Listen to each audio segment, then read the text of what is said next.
Greetings, brave souls. I am your GM in the Great Barrier, and we are broadcasting from the center of your entertainment galaxy. We are here today with Star Trek Adventures Aegis, The Shores of Ogygia Part 2. Before we get on to today's session, I just have a couple of small programming notes. For those of you also following the Broken Sword campaign, featuring our own Mr. Remora, aka Cheesy, we will be having a Q&A session for that campaign, as they just hit they finished their midpoint session this past week. So that will be tentatively, I think that we have the scheduling for Tuesday the 25th for that. So for any of you that want to post any questions to that, you can submit questions a few different ways. You can find us on our different social medias on Blue Sky and Mastodon. You can also reach out via the Discord that we have. All of the links will be in the description for those of you that are interested. And, of course, if you are watching in the YouTube archives, you can leave something in the comments section of upcoming videos. It'd be handy if you do it on the Broken Sword ones, but hey, I'll be keeping an eye here too. So with all that out of the way, we'll just get straight into the session here. So, Acting Captain's Log, 15th April 2155. Or the second moon, Tolof Parsad, year 463. After weeks of limping along at warp 1.6, we finally got into a port to make repairs. Our host, the Veldonnans, were initially suspicious of us, but we were able to show that the Aegis wasn't a threat. Since then, the Veldonnans have been very gracious, willing to help fix the ship and even offered us some shore leave. The Iron Storm caused severe damage to the Aegis, and Chief Engineer Romov will be kept busy trying to get the warp drive fully operational. And knowing her, she'll probably also want to repair the damage the ship took from the confrontation with the pirates. The Veldonnans have offered up their medical facilities as well. It should mean that Doctors Lambeth and Xantar are able to operate on Captain Sharp. Her condition remains unchanged since being put into a coma from an injury sustained during the Ion Storm.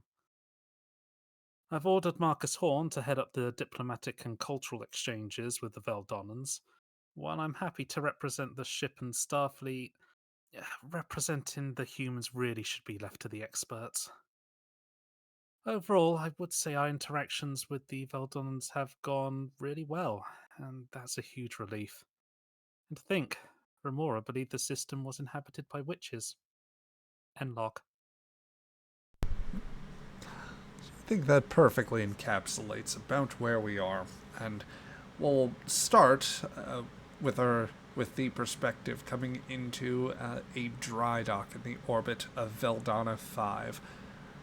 Or Beta Zeta 5, as it's understood by the human designation. This system had only been charted previously by the NXL-1 at some distance, but never properly visited or otherwise classified. So little was known about the inhabitants before you came here, short of rumor from the pirates that you had picked up some ways back. That the Aegis, as elucidated by Commander Shira, has been guided to the orbit of Veldonna 5, where you are now able to effect repairs. I would ask, would anyone like a first scene to start off? I'll do engineering if you want, whenever you want. I'll jump in. Wait, I'm unconscious.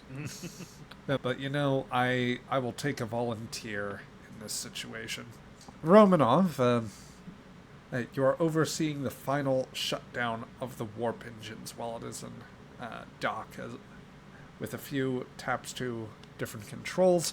The flows of deuterium and plasma begin to disengage. The glowing parts of the engine begin to cool down and cease, and all the engine readouts, the steady hum, all of it drops down to something virtually indistinguishable. I slide those buttons down that you slide down on the warp drive, because that looks cool. Yep. Romanov, as you are shutting things down, you meet with Navark Hemestra. You've gathered Navark is rank or something equivalent to captain or other command level, and Hemestra being the proper name here. Right. Yep. So she's just striding through the deck with you, and I'll slide down the railing and just quick slide down from where I was at and head over to meet them. So this is our main engineering and the warp drive. I see here, and you were saying It's seen better times. The Iron Storm did a bit of a number around here. must be quite a resilient device, though, to be able to survive that. Indeed, the ship does seem to have held up relatively well in terms of that. I imagine this service, you're saying this was a Terran-built ship or human-built ship? Yes. Oh, that's good. Yes. This is. You've obviously met our chief engineer. Alaska's is better to tell you about the ship construction than I am. This is the warp engine design that humanity's been working on for quite some time, and I'll give you the tour, and I'll walk around and show her the different parts of the engine and all that kind of stuff. You guide her through the various facets of the warp engine. She'll observe the bits of crew, noticing, in addition to the technology, the very slight intermix. It is mostly a human crew, although there are a couple of Andorians about between Shira and Tally here. This is a human-built ship. Would you be representing their polity proper, or would there be something else beyond? Very rare to see those serving outside of a species state. Yes, it's a bit. That's more due to my own circumstances and a few other personal circumstances. It is a representative of United Earth, their planetary government, an organization known as Starfleet. They're into exploration for United Earth. We're doing a 2-year mission out to explore parts of space that are unknown to Earth. Yep. Very quick. I am going to ask you for both you and Romanov for a vibe check. Okay, where is Alaska? That's She's figuring this lady is scanning her right now because these people are very interested in how we work with other people. So if I think she's scanning, I'm going to open up my mind to her and show her how I was trained and I work with Vulcans. Well, That's my status check. Well, allow me to clarify. What she is, what I'm asking for is more surface level emotional state. This wouldn't be vibe. an active Okay. probing Well, you can't field. blame me for trying, but No. okay. So surface level, she is still getting comfortable with these Badens, and she's not beyond that they have an agenda that just sucks. Like they're gonna, they really are witches, and they could potentially cook us in ovens down on the planet. I think that she's given everything that's happened to the ship. She's a little bit cautious. Cautious is the mental check, just like they're being cautious of us. I gotcha. So And I'm gonna step away while you do the next check. sure thing. Caution from Romanov, and then Craig. In the course of all of that and figuring out a slight technical kerfuffle on my end, I have completely forgotten what you said for Shira, so I apologize. I hadn't said anything for Shira. Oh. Yet, so. In that case, her vibes as well. I think Shira is trying to be open and friendly, and trying to show off the best side of Aegis. That's why she's trying to do a nice tour and show the wonderful engineer and our warp drive thing. because she really needs the Veldonnans on side. Gotcha. So, slight caution, a bit of perhaps the slight bit of desperation and like clear effort to be friendly. And I think it's right about at this time that, as she's thinking about it, she gets a third sensation. Peter, tell me, what's your vibe check from your character here? Well, probably what she starts hearing is that in the head, she just like starts hearing music of just like that seems to be an ongoing tune that seems to be going out this head, and if she tries to push any further, it's just like blank noise. And it is at that point, as walking through, and she puzzles over the general sense of, like, what is effectively static for her, that a bulkhead door opens, like one of the, a wall panel comes loose as somebody comes out from one of the utility crawl spaces. Oh, it was that corridor. Oh, goody now. Oh, hello, sir. As he looks over at Romanov and then sees the other two. Oh, hello, Commander.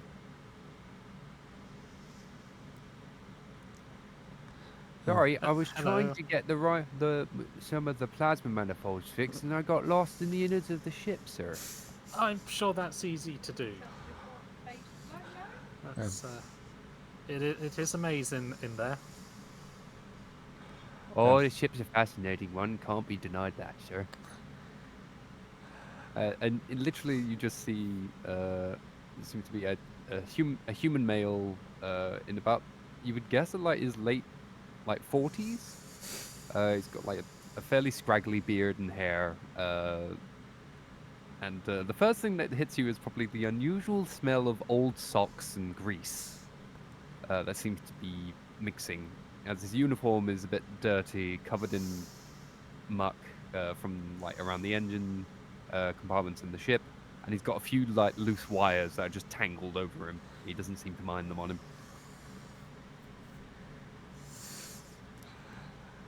He is a druid, but for starships. Yeah, pretty much. Yes, this is Yeoman Bernard. Oh. Upon seeing the visitor, just, oh, hello, miss. He just sort of inclines his head. Charmed, I'm sure. Would you like some tea? And like brings out a flask out of like seemingly just like a pocket that doesn't seem to like fit properly, but somehow he still didn't seem to have it like bulging out or anything. I appreciate the offer of refreshments. I ate before I came aboard, she says, offering very as good. pleasant a forced smile as she can. Then he just disappears back into the folds of his uniform. Oh. Suffice to say, my engineers have been reviewing the specifications, she says, turning both to Shira and Romanov. I think that the material to replace that type of warp coil should be eminently doable. That's very good to hear. Yes. And we can, of course, supply engineers to assist you with that. But I suppose we would understand if you are... we would understand if you want to keep teams up here. Of course, you are allowed to dispatch some of them to the surface as well if you wish to take leave. The Proxina is actually in the process of... making final arrangements on the medical transport as we speak. Good. I'm sure we'll all take the opportunity for some leave, but of course, fixing the ship is the priority. Well, once they're done, I'm sure the engineering staff will be happy for a little break. Quite, I'm sure, she says, nodding over to Bernhard. or perhaps longer breaks in some cases. Yes. Oh, He's just pulled out like a plasma manifold and he's just working on it. scrubbing it with a toothbrush. Yeah, exactly. 2 or 3 weeks, maybe.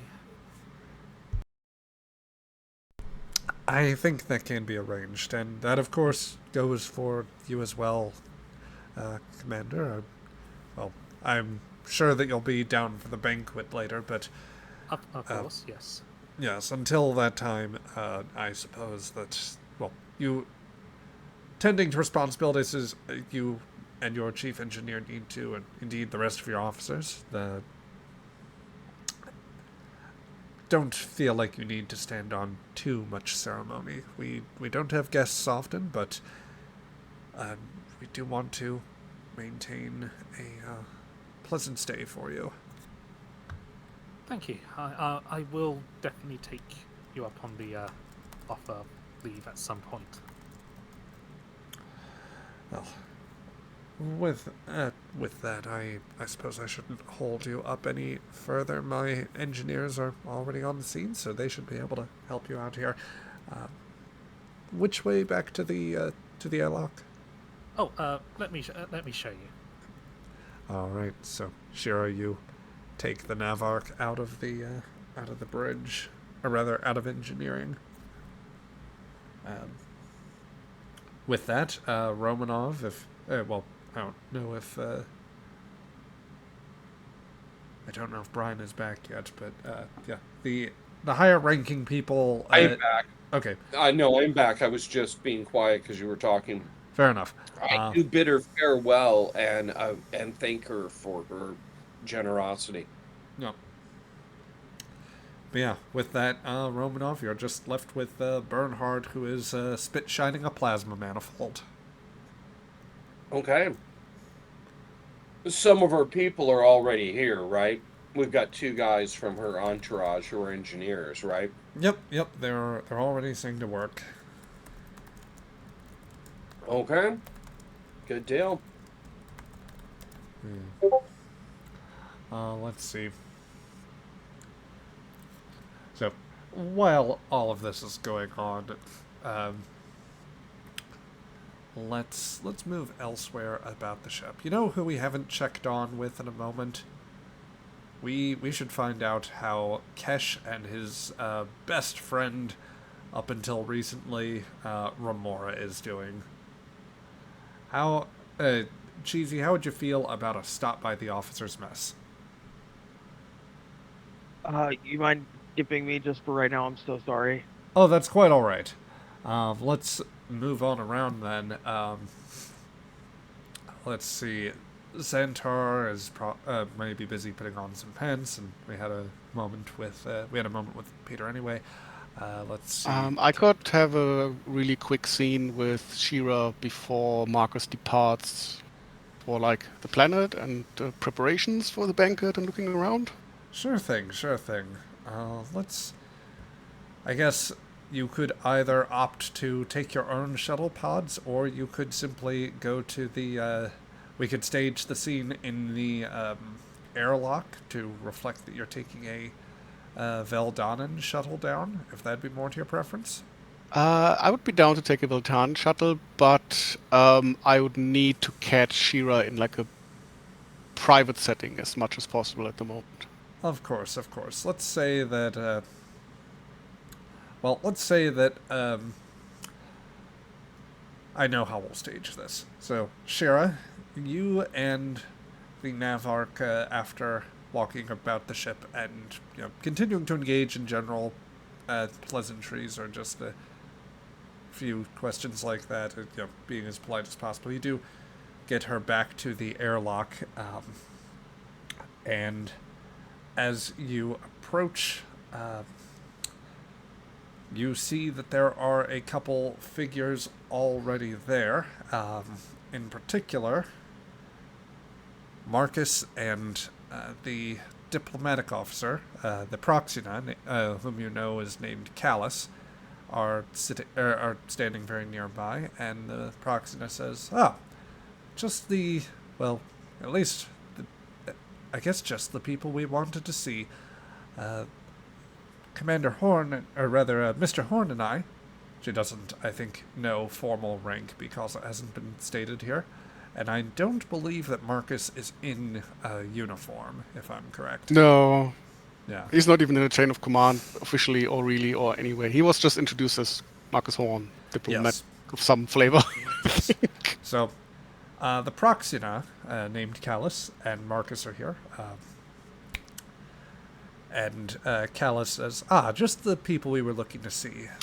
Navark, I wanted to coordinate with you and let you know I was preparing to go down to the surface. I had invited Mr. Horn along, but your resident diplomat wished to consult with, I believe, the commander there, so... Yes, just a few words to exchange, and then I will be happy to accompany you to the surface. I understand. The Navark and I must make a few other arrangements, make sure that we can begin supplies and prepare other shuttles as desired. So we will leave you to your conversation. When you're ready, just come over through the airlock, and we will be ready to take you on board. Fantastic. Captain, and Yes. he starts talking to you about some organizational stuff that you very quickly realize is absolutely not of any importance right now. No. And it's like walk and talk, kind of just walking away from this. And Yes. So walk down the corridor. yeah, Do we loop just around pretend we walk down around the corridor. Yes, Kind of a do a good loop distance. around the deck, you know. Yeah, a good distance away. Whatever feels comfortable, even though I have no idea how much range they have. And so at some point, I kind of looks back and so I think this is hopefully maybe enough. So first of all, he hands you a data pad. This is a list of personnel I think can be permitted to visit the surface without much trouble at all. Okay. Any unusual choices? Any people definitely not on the list? Well, I also have a blacklist if you want. Blacklist. That's yes. interesting. Okay. What? People not to be trusted with diplomatic finesse. Imagine that is a reasonable proportion of the crew. It's not as bad as it does make it sound. Okay. But this first wave should be very, very safe, very good behaved, Very well reasonable behaved. people. Yeah, because that's a good idea. Best foot forward. Yes, absolutely. Also, I've considered not sharing this piece because it's difficult to deal with in a way, but since you are the acting captain, I'm kind of obliged to. You should be aware that they have at least some flavor of telepath among them. Oh, right. Okay. How telepathic are we talking about? I'm not entirely sure. That's interesting because there's a difference between,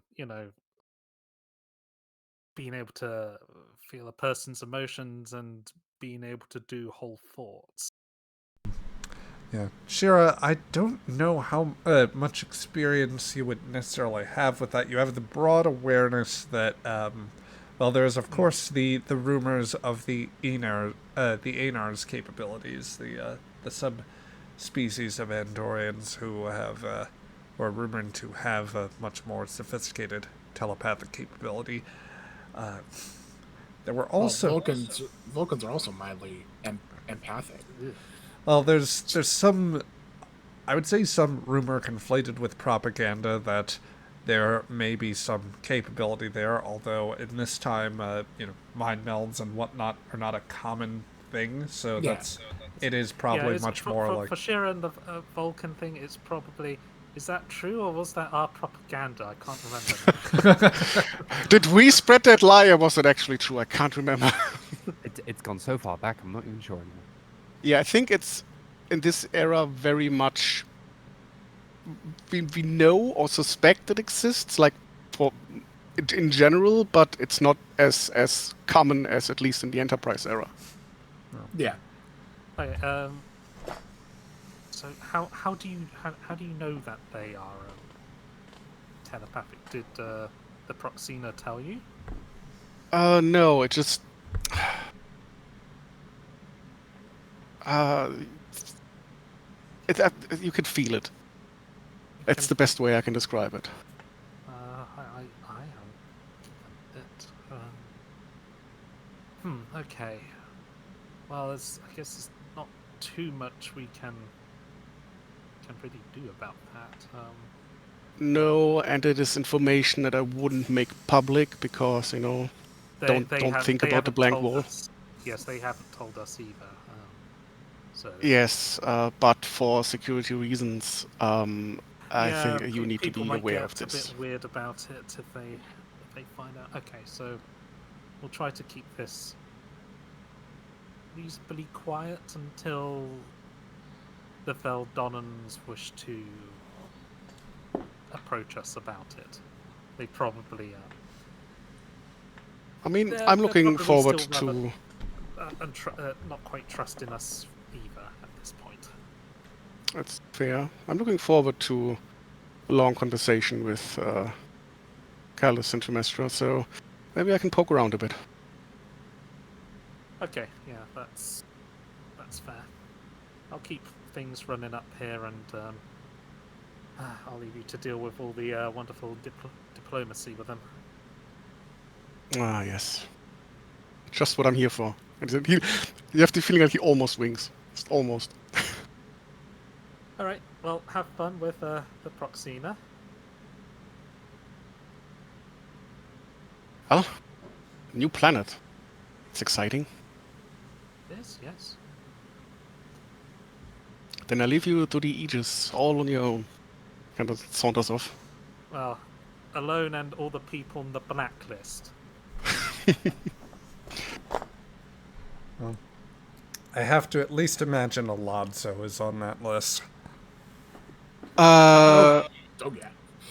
So it depends. Like, do they openly criticize food? Then he's on the blacklist. If they don't talk about food, maybe the whitelist.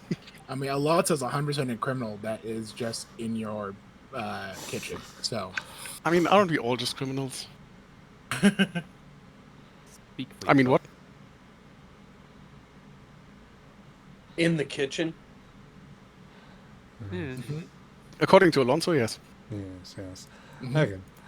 I see latest in the Discord there, so all good there, Cheesy. But would you like an opportunity to check in with Kesh now? Yes, please. I suppose Racco could also be there. Speaking of the blacklist. So, let's see. As you are left alone on the Shira, as Marcus leaves and goes back through the airlock in order to visit this new planet, we cut around to some of the members on the blacklist of visitors in the mess hall. Remora, you step through the door and you see some of the junior staff appear to be just sitting around enjoying a lunch at this point. Sure enough, Racco and Kesh are both about. They have taken typically to sitting with themselves, or at the very least, Kesh will only sit with one of the two of you, and more often than not, just with Racco. With the helm no longer needed, given that you are parked, there isn't much calling for duties for you at the moment, so you have a bit of free time.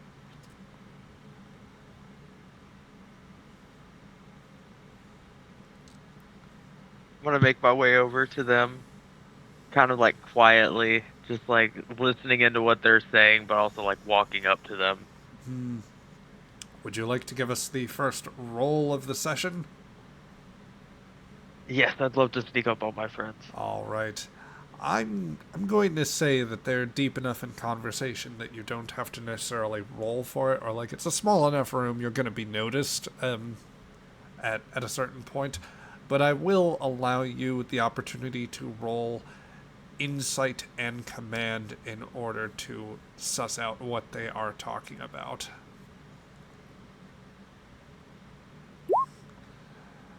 Okay, at a roll of 2 successes, I'll go ahead and let you pick up on as much as you are going to in order to,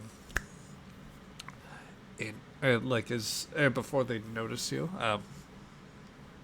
They definitely have some slightly hushed tones, but Kesh is getting animated enough to where it's easy enough for you to pick out what he's saying. Oh,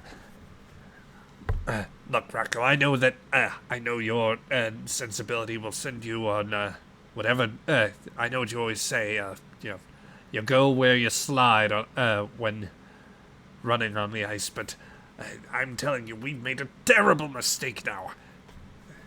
Here with these Veldonnan witches, we are doomed if we don't find a way out of here. I don't know, I know the ships aren't, or the small craft aren't warp capable, but surely we must be able to find a way to find some other ship to get out of here as quickly as we can. And that's about where you will get into close enough distance to where Raka would say something, but he notices with his one good eye out of the corner of it that you are closing the distance.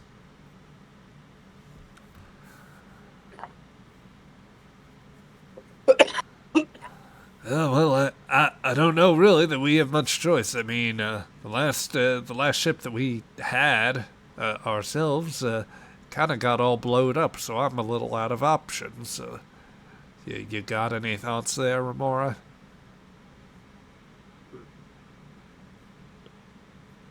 Mora slides out a chair, sits down, leans in real close. Starfleet protocol says we're supposed to trust in the chain of command. I advise you do that, because that's what I'm doing. Kesh looks at you just utterly incredulous, the wrinkles on his face being exacerbated by the furrow of his brow. Raka's just like, oh, that's great. That's a good one there. Wait, wait a minute. You're serious there. You actually read that manual? I've been reading it in my off time. When I'm not working out, might as well read. Keep the brain sharp. Oh, I mean, I get that sentiment, but not at least gonna read something interesting like a technical manual, or one of those pulpy books that they've got in their ship's library. You'd be surprised how much culture you can figure out just from a normal rulebook. There's a lot of ways that that whenever they come across certain things, they just have very different ways of approaching it. Sometimes I'll admit I disagree with certain things in the book, but it all kind of lines up to a pretty decent plan. Well, I mean, you could probably fake it without having to go that far. I mean, I figure they're just about, if you want to dispute an order, it doesn't go into a knife fight. Except for maybe that commander lady and the cute engineer over there. That's the best thing. The chain of command basically states it's like everybody on the crew is against the captain. They let the captain know, and the captain takes into account everybody's contributions and then goes from there. And seems like it works. I haven't really seen anybody here unhappy with the captain. Whatever. I still say you learn more from a culture reading through its literature. Loving these fantasy books here they got. Could you? What is it with both of you? Cash interjects. Do you both not realize that we are in mortal peril right now? Is that new to you? I mean, I could at least, back in our old line of work, know that if I kept my head down, then it's likely the Nausicaans wouldn't cut it off. These people, and their Starfleet protocols have flown into a nebula, flown into an ion storm, and now flown into the den of people who are rumored to boil and eat sentient beings, or enslave them in perpetual servitude, condemned to work beneath the bowels of their lavish manners and support the paradise that looks to be on the surface. So I was there for the decision making, and I was one of the ones that voted to come here. The reason being is because, yes, there are all these rumors about this place. However, the Tandar, there are no rumors. If they found out that I was on this ship, even if I'm not in the Cabal, they would put me in a military camp faster than a ship could go into warp. I'd be screwed. You would be screwed for being affiliated with me, and everybody on the crew could be in danger for being affiliated with me. I'm not going to let that happen. They'd probably get me on all my long record of public intoxication. And murdering that Tandaran colonel the one time.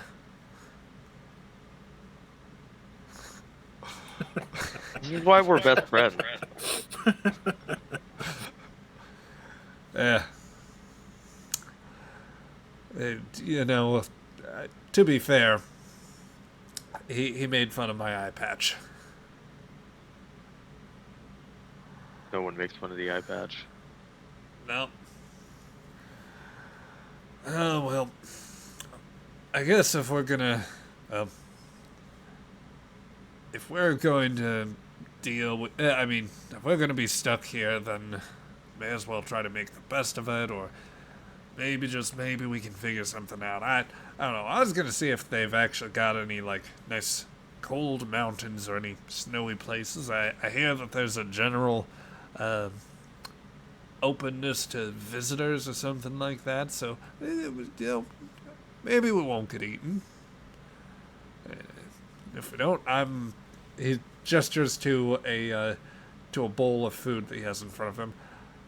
I told the chef there, I guess I shouldn't bring up too much about my old buddy Alonso there, but I told him to make me food with all the spice he has, and I made clear all the spice. So, I don't think anybody's going to want to eat me. That is the weirdest plan to not get eaten I've ever seen. But I support it heavily. Yeah, you don't believe me? He grabs an unused fork from in front of Kesh and just forks it in. It appears to be some combination of I'd say the consistency appears to be something of something very gooey, but also with present signs of grain, meat, and some greenish and purplish vegetables. Maybe some red, or it could be a fruit of some sort. You're not entirely certain. Give it a try yourself. I swear to God, if you give me stomach problems, I'm gonna be so mad, and I'm gonna take a bite. Oh, that's okay. It's more likely to. You're more likely to just cough it out before the stomach issues come up. Once that capsaicin gets processed. Remora, give me a fitness and medicine check, difficulty 4. Don't worry. All ex-pirates are on the blacklist anyway. Yeah, that your eyes start watering, your skin feels strange. That surplus lobe you have as part of your or that surplus bronchial lobe is on fire now. You kind of wish you didn't have it anymore, but It's hot. So his face doesn't change, but there's like definite tears coming down his eyes as he slowly grabs his bowl, walks over to the trash can, and dumps it out. That is not fit for any consumption. Oh no. Alonso enters the room. I'm sorry. I spaced off for a moment. What happened? The Remora head just chef tossed the just spicy entered? food. Oh, he just threw away food. New challenger appears. The custom spicy food that you made for your old buddy Racco. Oh. He just stares. Like he was putting in more food into the shelves, and pauses, like unbreathing. Pivots his head down toward where the food got dumped. Slowly moves his head over in the direction of Remora.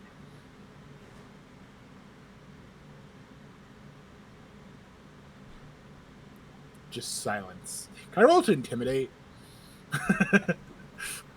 Yes, that will be, let's call it presence plus security, and Remora, this, if you want to resist, this will be, I'm going to call it control and command. I want to argue that he should be able to use one of his cooking focuses for this intimidation.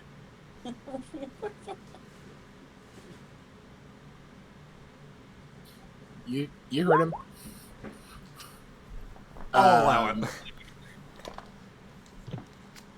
All right, so command, or presence, and I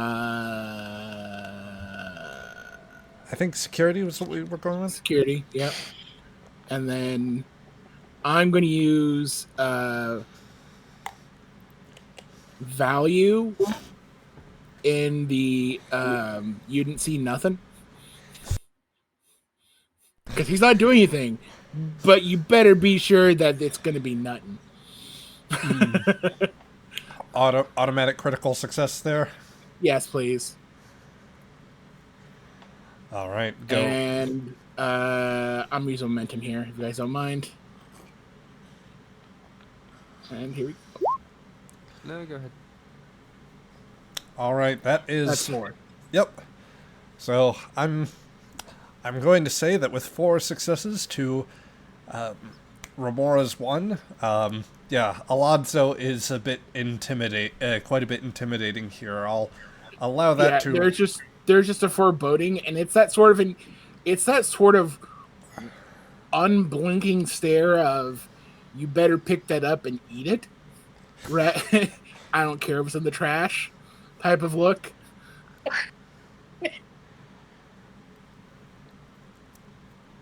Let's see. Well, for the rest of you, I know some people may be going into ad mode, but for the archives, just to tend to immediate questions here, I'm going to say that's going to refill some momentum.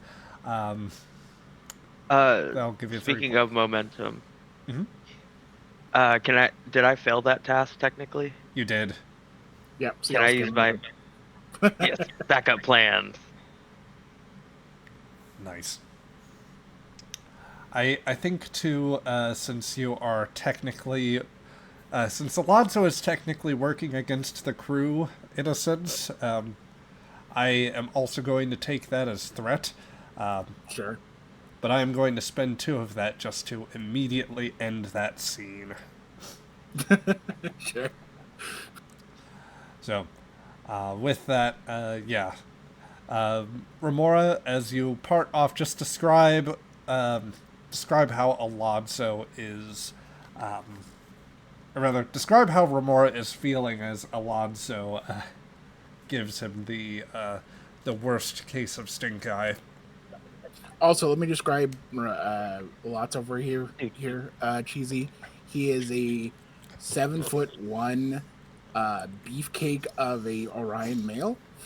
He definitely has a few tats on his biceps that are almost the size of your head, if not your chest. Oh no, Remora is also very huge. Yeah. Not as tall, but he's 6'2" and is built muscly. So this is like, oh boy, another big guy. One of those Yeah, situations. he is a big guy almost by Orion male concerns. It's the case of don't talk to me or my son ever again. And did I hear that right? That Remora is readying a chair. Remora places his hand on the chair as his flight response kicks in, and he's gonna say, "Starfleet protocol dictates that we are not to fight each other. However, there's nothing stopping me from defending myself." I think that we're in there. Yeah. Yep. Oh, Shira going over the after-action report from the mess hall. 11 dead? What happened? I wanna say it'll be more something out of like the Trouble with Triples, where everyone is beat up and gets lined up later. Let's see. So while all that's going on, I think now is the time to move down to Beta Z, or Veldonna 5. Who would even call it that planet? That's a whole nother thing. Let's see. I guess, Marcus, you were set to go down. Would you like to visit any particular locale on the planet? Would you like some options there? I would have asked for the Grand Tour. Like, whatever they want to show.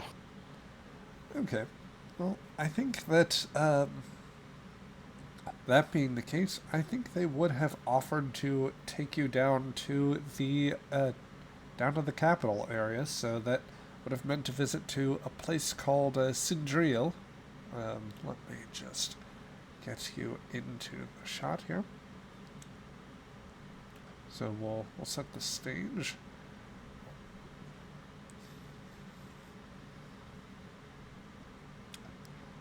All right. And let me just move us over. Okay. So, Marcus, well, allow me to ask, would you have wanted to go down alone, or would you have sought any crew to come along with you as well? I think at this point alone. Kinda using the opportunity. They finished up their initial contact and just leaving, and I'm just tagging along, and yeah, just me. I see. So you have started your, you've started out visiting the world. The shuttle took you into a starport on the surface of a capital, of the planet's capital city. It is all, it is a unified planetary government under a series of other nation states. Although it sounds like, from what the Proxyna describes, that this has been sort of a long, or rather this development is not a new one. Or there's been some degree of unity and harmony in their conduct for some time. The capital world, Sindriel, is it's an interesting capital city. The first thing you would have noted as the shuttle took you down to the starport is that glancing through any window that would have been available would have given you a view to a quite futuristic landscape in many respects. Some tall skyscrapers among them, and some unique patterns of towers. There are plenty that resemble buildings that exist in some of Earth's larger cities in the air, but there is also unique architectural features, particularly towers similar to what are in view here, that extend much higher and have the sort of rounded or saucer-like top to them. The more considerable note, I would think, would actually be that there's a lot of green space integrated into the city. Like, you catch various platforms and surfaces that seem to have organic life teeming through it. Like, they have so thoroughly integrated, like, miniature gardens, trees, other things like that, into the designs of the buildings that they are like they just adorn all of the structures that you catch on to, in a way that doesn't disrupt any sort of traffic flow, but also provides excellent complements, shading, what have you.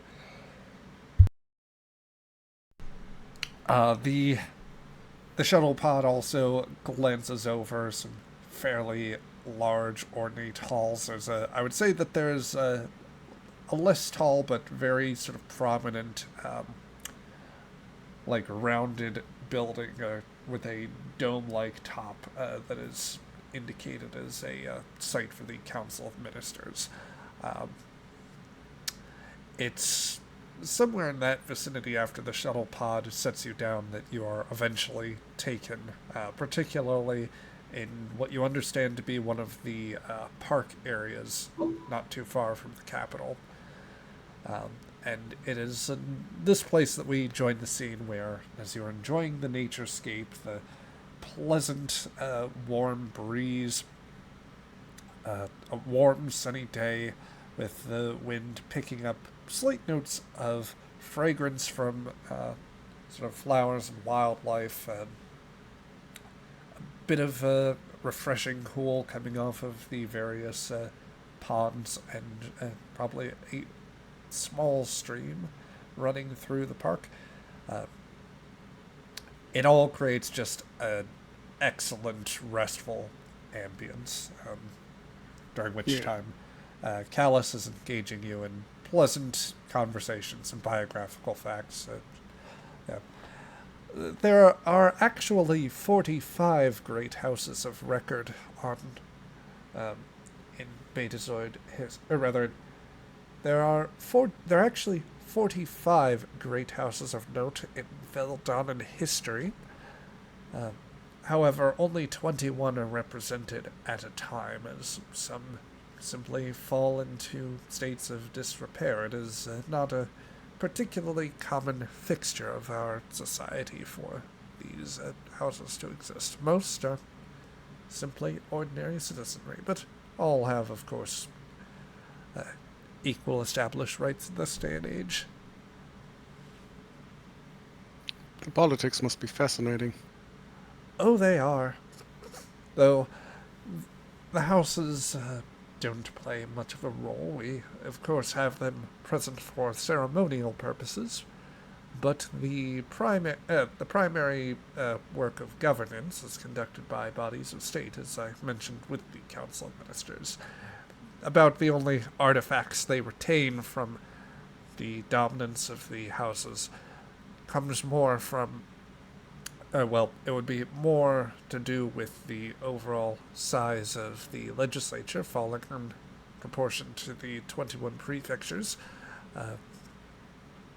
Also, of course, dealing with some of the roles of state, a few titles here and there. I see. It's a beautiful home you have here. I understand that your people keep to themselves, so they don't mind me asking, what made you change your mind this time? Not that we're complaining. The Proxina just gives you a pleasant grin. She looks out to the garden. Oh, we are admittedly a bit cautious, but when it comes to dealing with outsiders, we have a very carefully integrated military and civilian assessment team. We knew that you had entered the system very quickly and and made a quick assessment. Our standing policy is simply to turn back those who immediately enter the system, and if they are insistent, the assessment team is able to make a very quick discussion of what we are prepared to accept. Some of our neighbors, like the Tendarms, have not been nearly as pleasant, and we have taken more appropriate measures to turn them back when it came to it, but, well, your single ship, your seemingly desperate situation, it was enough to give some people a bit of a pause. Well, certainly appreciate it. Yes, I must ask, though, what... well, I understand why you came here, as opposed to trying to go anywhere else with as damaged as your ship would be, but what are you doing out here in the first place? Oh. Exploration. The drive for the unknown.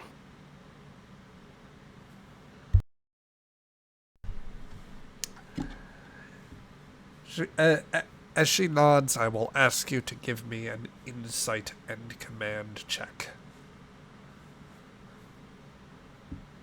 Okay, where am I? Inside command.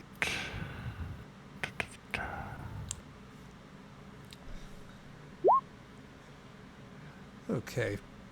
At a difficulty 2, I think that you also feel you do feel that once again, the beginnings of that probing sense coming in,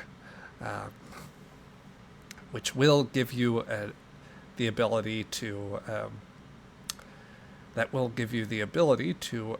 respond well enough to the next roll here. I think that the Proxina is going to roll to try and pick up something beyond surface level thinking. And let's see. The Callus, with the talent, or that is to say, a special rule, guiding with a silk glove, will gain an additional D20 on this task. And she'll definitely have a focus here. Damn it, they've optimized their build. Yep. So you will get the opportunity to resist. I will say that with the concentration that you've developed, or the awareness of this, you will get a focus. And you obviously have a full pool of momentum to use. So I will roll for Callus here to establish what difficulty you have to beat. Ooh, you have to beat Callus's 4 successes. And I do mean beat that because she is taking initiative here to go for something below a surface level thought, or try to get something more out of...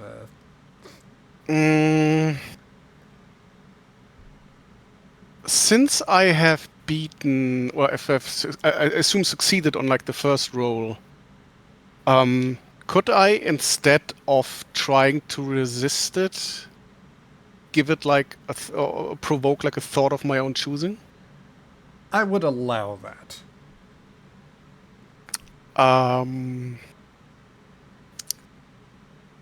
And it's like, I don't know about our galactic neighbors, but there's a deep-seated drive in humanity to explore the unknown, and just drive forward.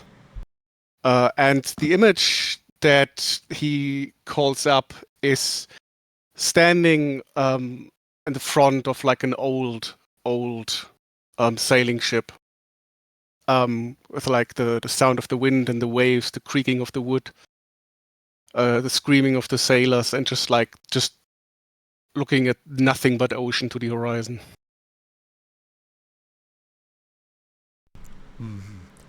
a very nice, very vivid sort of thing. I will, for establishing that and going for misdirection instead of like outright shutting her out, I will say that if you roll the well, were you just going to try and offer this in lieu of the roll, or did you still?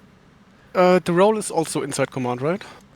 Um, Or what would be the This- role to resist technically? I would be inclined to say that since you are trying to put forward this front and particularly misdirect, like my initial thinking was resistance would be control plus command, but since you are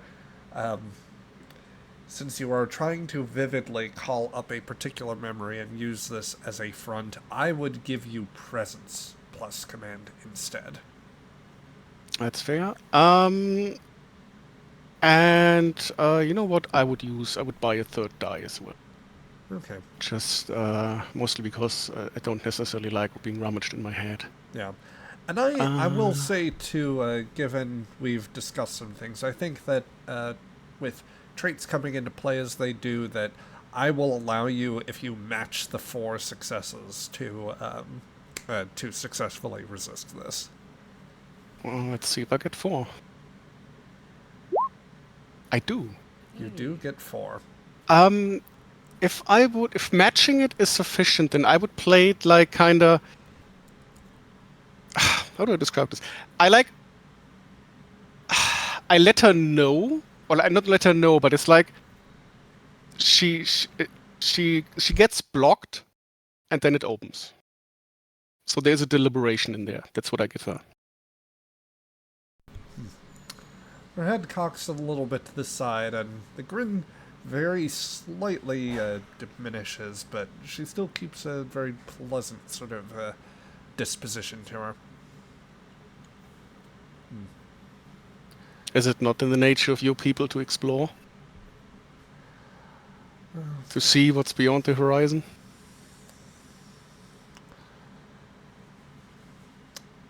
My people have an interesting sense of, well, one might say that we have a pretty good feeling of what lies beyond that, distance, and as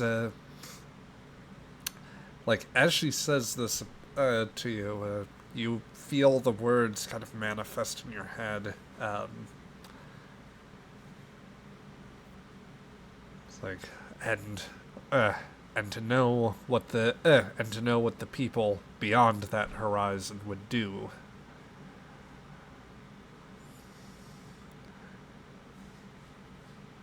Like it is a very pointed, you might have thought, you might have at first thought she was just going for subtext, but you feel those words very, you realize that this read isn't coming right from you. This is a thought that has been essentially off the back of that roll, has manifested into your, amongst your own thoughts. It is something of Is there an emotion attached to it?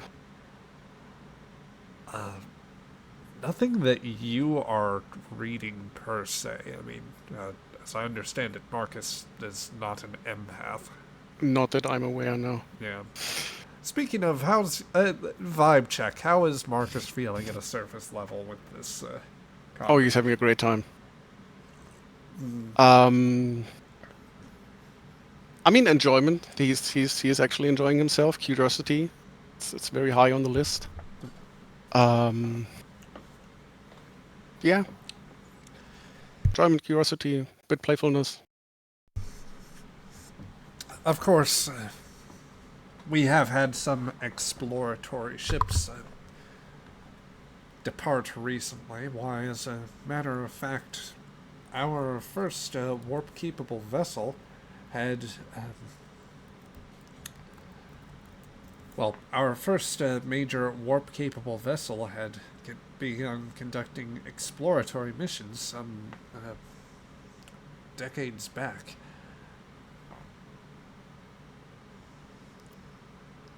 the she she looks and thinks for a moment.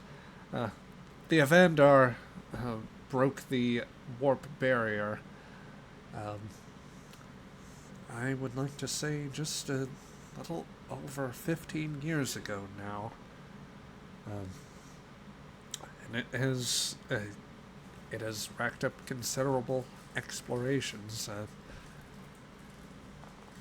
Surveyed out to one of the nearby star clusters. Examined the nebula that I think that you bore mention to. There are several interesting bits of astral phenomena, but also several planets with civilizations that they've spotted. Many, however, are too primitive to understand or to interact with in this time with our level of technology. Others, as you've undoubtedly noticed, are much more hostile. I don't suppose you've had much contact with the Tendarans, have you?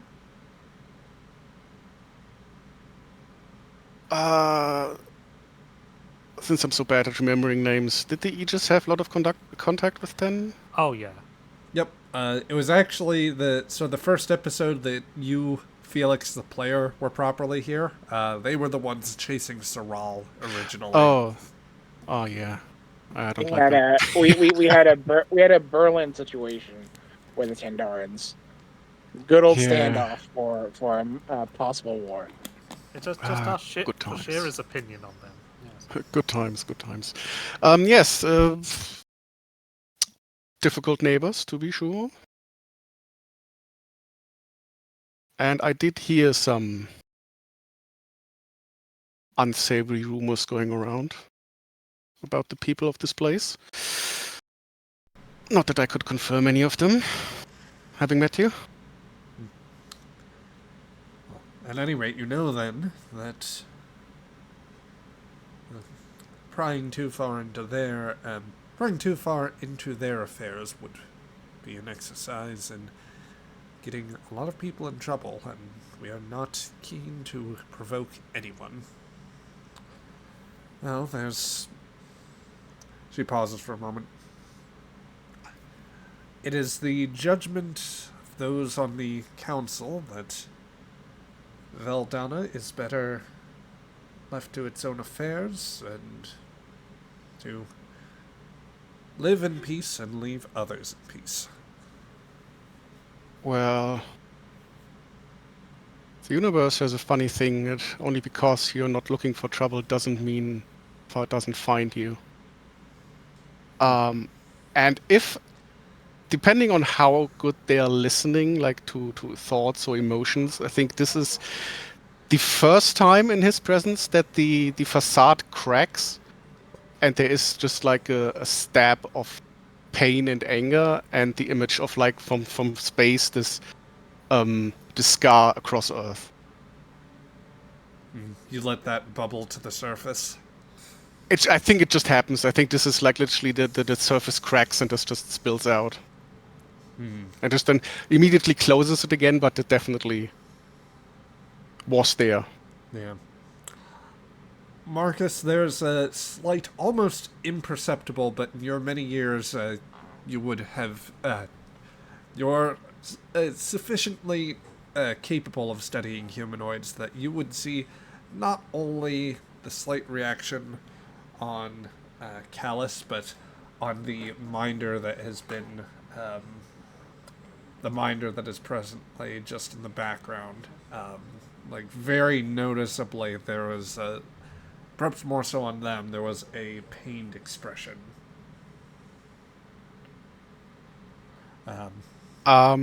He would like kind of just pretend to study the scenery and like politely not really acknowledge it. Just maybe murmur, not too loud because he's a bit embarrassed. Like, apologies, I try not to dwell on that particularly. Callus looks to you, her eyes narrowed with a knowing glance. Well, Perhaps you're not entirely wrong there, Mr. Horn. But There is a question I was wondering, and wondering if I should ask it or if that would be impolite. trying to be And as... I'm not experienced enough in your culture to know how to navigate that particular situation.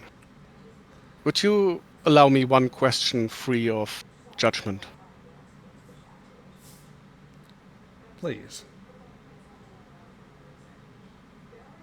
Are those particular gifts just you, or is this a general trait of your people? And he just very directly looks at them. Like no hostility, but very direct.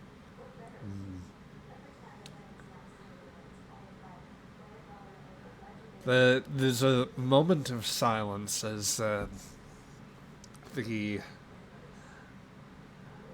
as she tries to meet your stare like firmly in the eyes and just completely turning to face you. Before any words come from her mouth, there's a very familiar thought that comes to mind. Well, I haven't met anyone so interesting as you either, Mr. Horn. And she says this. There is something more amongst...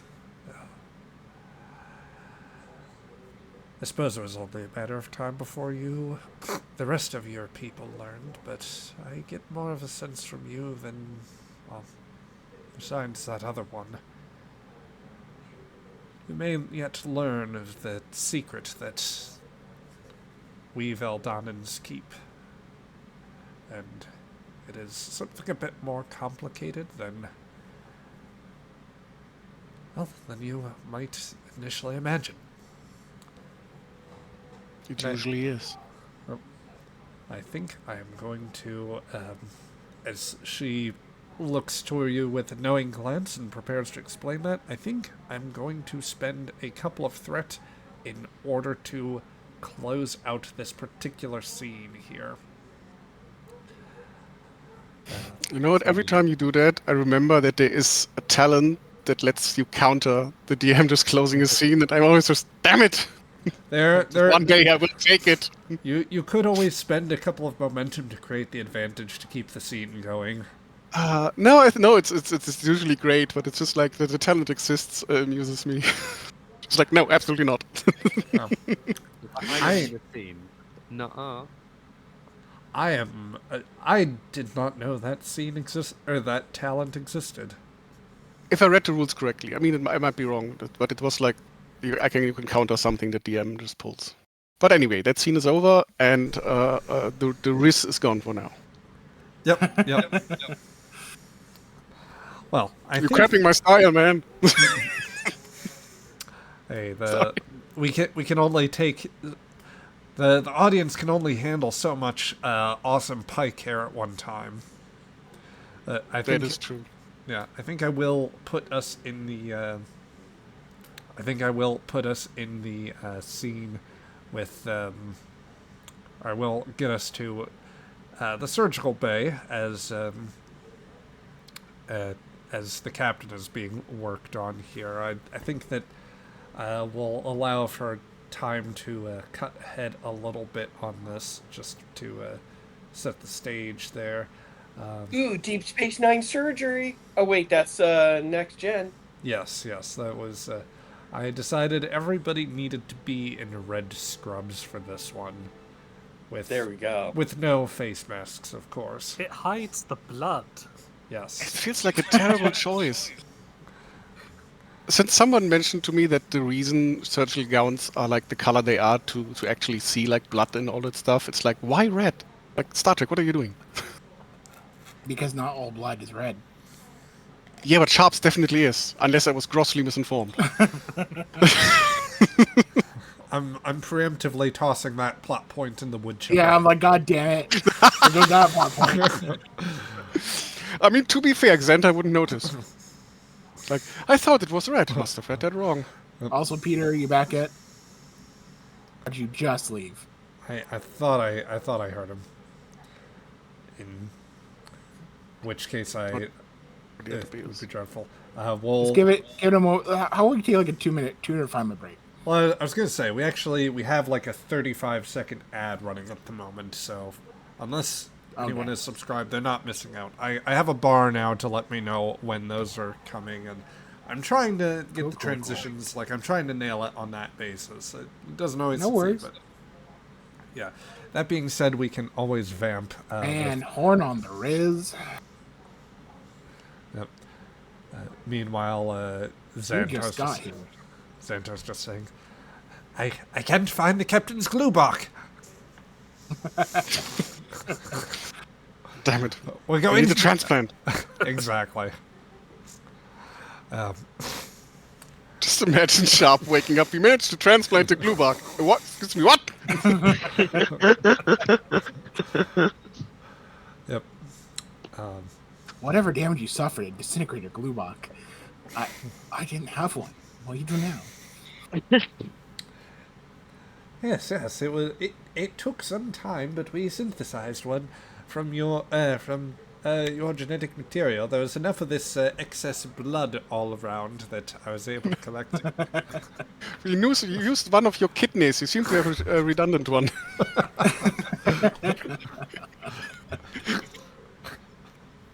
This quickly turns into body horror.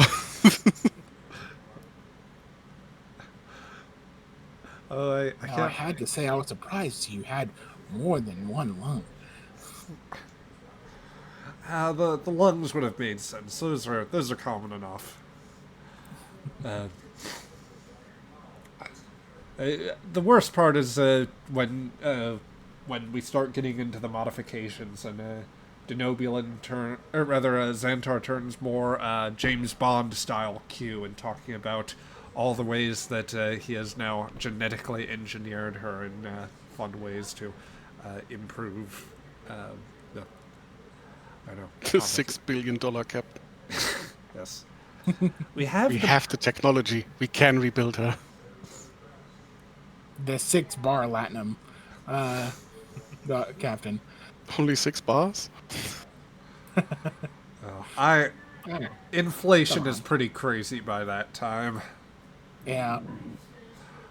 It's also really funny. I just watched my better half and I are watching watching DS9, and we just got through Little Green Men the other day. Oh, Peter's back. Yay! Let's go. All right. Hello, sorry. Quick, Yep. small emergency. Quite Nothing all right. serious. Yep. So we cut over to a surgical bay in the Veldonnan capital. Xantar, you it's a little bit of a blur with the medical transport coming down, taking you and some of the medical staff down to Veldonna. So you don't get to enjoy quite as much of the sights coming in beyond noting that I'm fighting off the Valerian flu at the moment, so it's like. Yeah, you're also I'm probably fine. good. It's like looking at the rest of the crew. Just I'm fine. While I'm just injecting a minor hyperspray into his neck. Yep. Yeah. You also may still some of this may be in your head because you are dwelling on your quote unquote first contact scenario from earlier. But yes. All of that has more or less evaporated as you, Dr. Lambeth, Nurse Marple, and Mr. Chikaris, Nurses Marple and Chikaris have set to work on the captain, alongside some Betazoid physicians and medical technicians. The level of technology for their neurological work is quite remarkable, and it has with guidance from the Betazoid doctors, you have been able to make excellent progress on this surgical work that, more so than you had thought that you would have been capable of doing with any particular difficulty here. I don't suppose we could take any of this back onto the Aegis, because it would be very useful for my studies. Say Lambert says, "Yeah, I wouldn't mind having some of this around myself, but Yes, well, we have some quite excellent pieces. I'll have to put in a request with Commander Horn, rather Mr. I'll have to put in a request with Mr. Horn, maybe get word to Commander Shearer. Yeah, that this works. Or Yeah, fair, if if the captain does wake up, we have a good recommendation. Why should we get the technology? At this point, the Betazoid physician says, "Okay, I'm directing this. I'm directing the regenerator to near one of the damaged arteries in the brain. This should allow the relief of some of the pressure that is presently affecting things. You there, Mr. Was it Xantar? Yes, Xantar. Xantar, apologies. If you could stabilize the waveform on the regenerative beam here, then I think that Of course. Yep. So Xantar, I'm going to ask you for a control plus medicine roll with a difficult. Go ahead. I'm going to call this a difficulty 2 roll. Difficulty 2. Okay. I have xenobiology as a focus as well as trauma. I'm assuming either one of those would work. Yes, I will definitely allow. Either of those are very good. Excellent.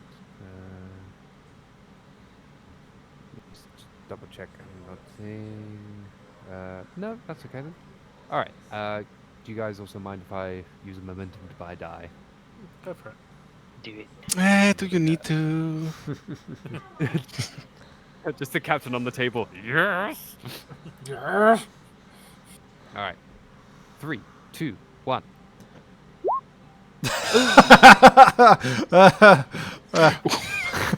Listen, I was joking, okay? I was joking. It was 2 19s! Are you trying to kill the captain? Perhaps do you have a re-roll?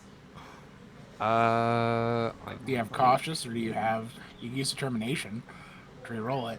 I certainly have. I certainly have a determination. I might also have something that. There are also 2 medical officers that could play supporting things. Do you have some people who could assist? What's Cheesy. the difficulty, by the way? The difficulty was 2. Okay. Yeah, So, for those in the audio format, there was 1 success. The 2 failures were 19s on the die, so just shy of complicating during the captain's brain surgery. I swear Yeah, the guy's yeah. trying to kill off Panda's character and just be like, no, don't want to use the captain anymore, and put Craig back in charge again. I don't know.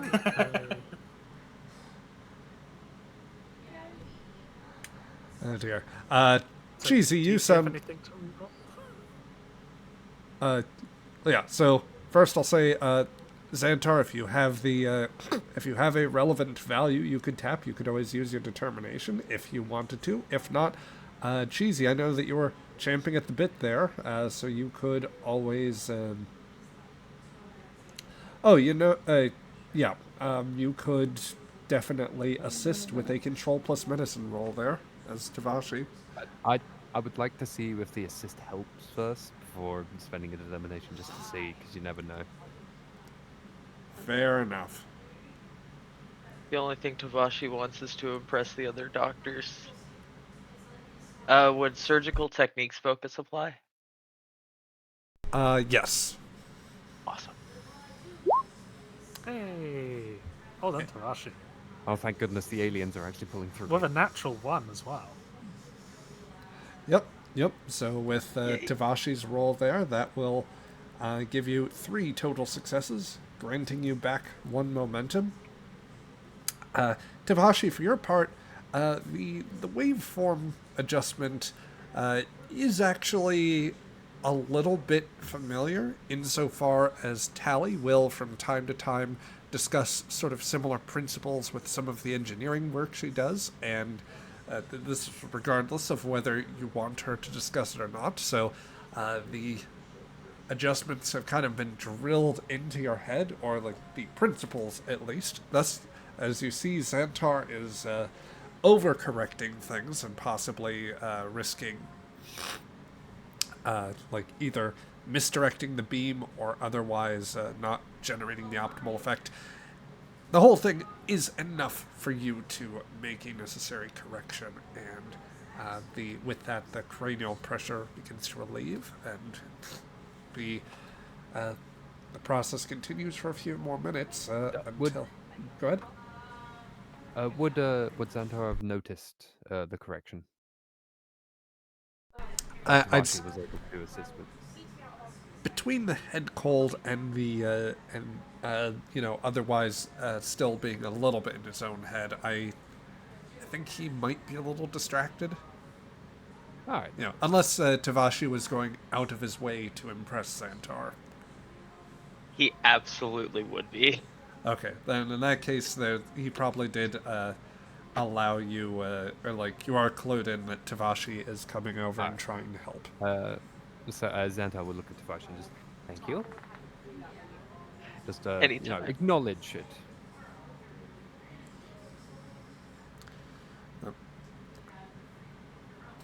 Tavashi's eyes definitely light up when you acknowledge his helpfulness.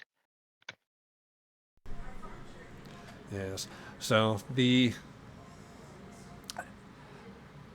as the readout seemed to suggest that the pressure is relieved and that neural function is beginning to return to normal, I'm going to say that the Betazoid surgeon, I'm going to say that the Veldonnans surgeon, I'm going to keep doing that.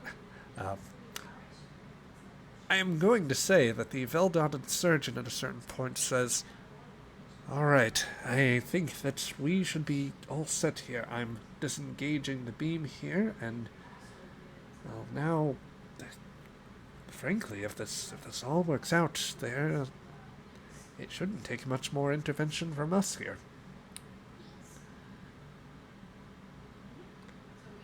So, Lambert says, all right. As long as the captain comes out all right, I don't think she'll mind. Come on there, Captain. And Captain is, what starts as darkness begins to resolve in shapes and sounds. They're an unusual, obscured mix. One that the first one on a familiar, rounded room with people you trust and respect doing their jobs, but under tremendous pressure. Another resolving into a pleasant sort of cafe setting. A strange man sitting at a table, waiting to meet you and ready to tell you something that might upend what you know. Another smaller room now. One with a man who, by reputation, you respect tremendously, and well, from what you have since learned,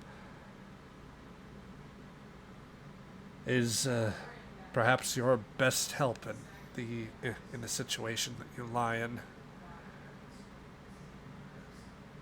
and yet more, poring over countless charts and books, remembering back to remembering back to your earliest days and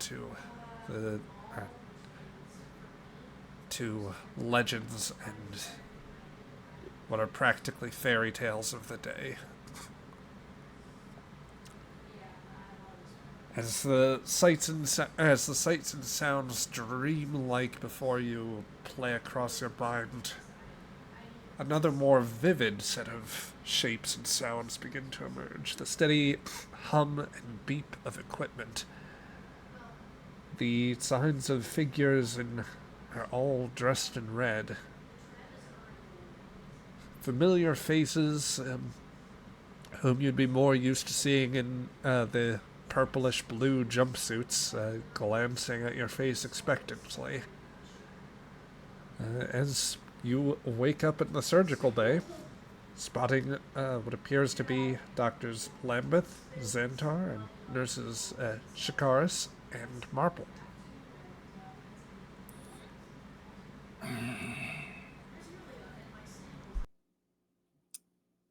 I take it we're not back on the ship.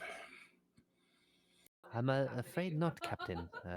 But don't worry, you're in good hands, Captain.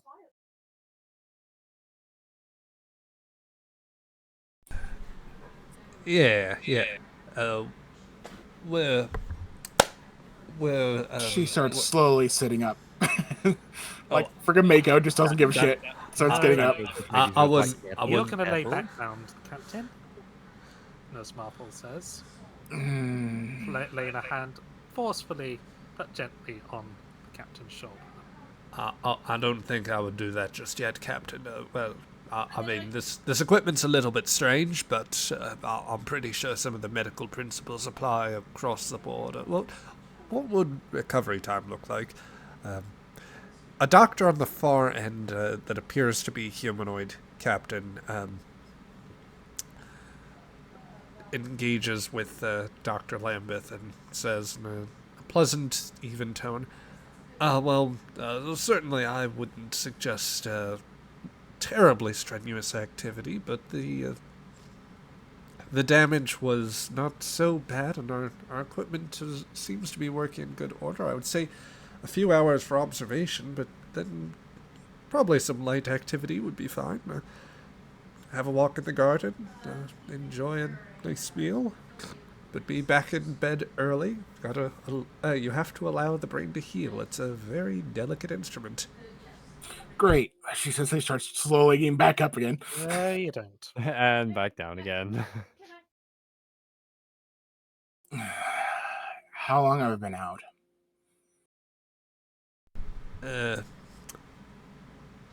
About 11 days. 11 days, 8 hours, 42 minutes, and 36 seconds. To be precise, Captain. Thank you. Where are we? You would be the guest of the Veldonnans, Captain. The physician from the back says. As a matter of fact, you're at Sindriel's Paramount Neurological Medical Society right now. She feels out the gravity and then just pauses and side glances. She's not moving her head too much.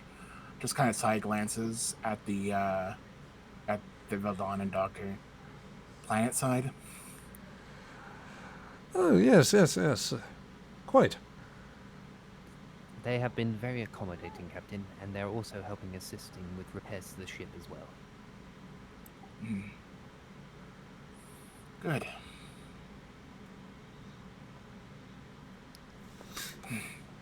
Okay. Thank you, doctors. Is Shira available? I'm sure we can contact her, and she'll be on her way shortly. Give me about an hour and then contact her for me, would you? Certainly, Captain. Thank you. All of you. She says and gives a slight nod, but then that, you know, that thing where you nod your head out of response, out of respect, but then you realize that's a bad idea as your head kind of spins a little bit.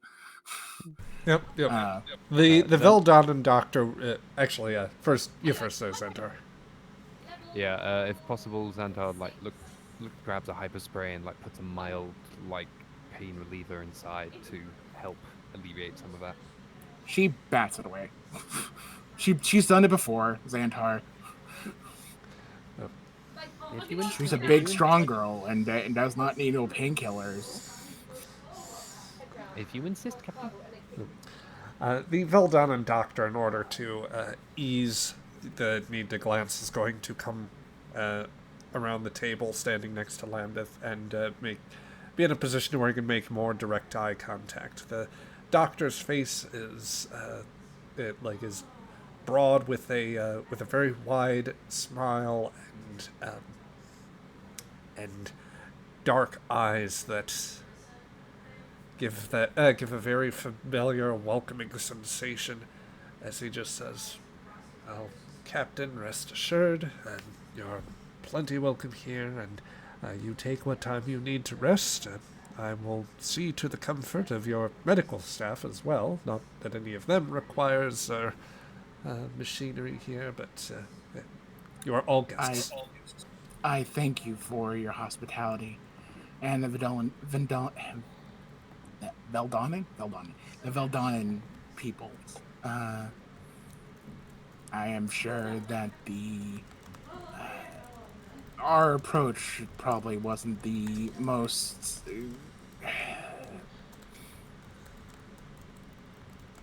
She pauses, just shakes her head. You know what? I could probably speak better after I'm done having a headache, she says. But thank you. You take a rest now, Captain.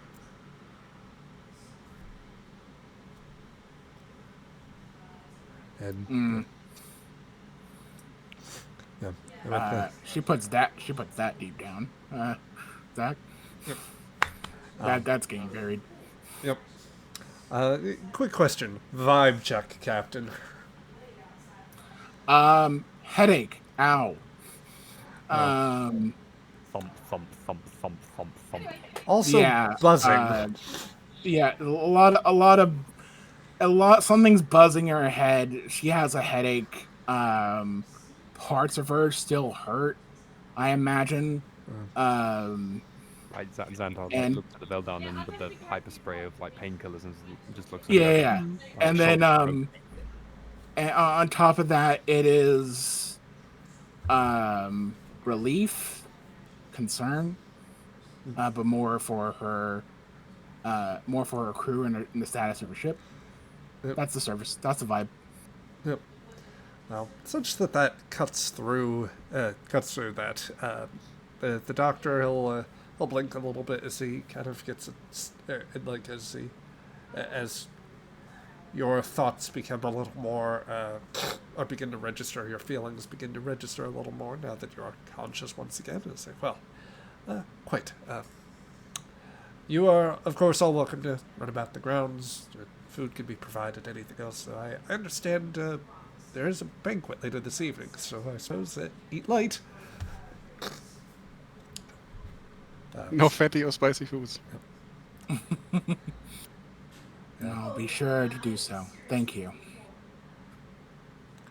So, with that, Captain, if there's anything you want to have with the characters here, or Doctor, Xantar, if you want to do anything, I will say, Marple, Tavashi, both of you would get activations for your supporting characters. I'm willing to allow that.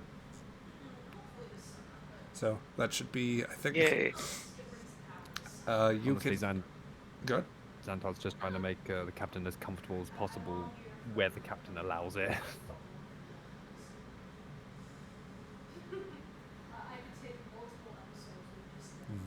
Good. Oh yeah, it would happen all of 10 minutes. She tries to act like a big girl, and sometimes she can, but if it's too much, yeah, she'll acquiesce.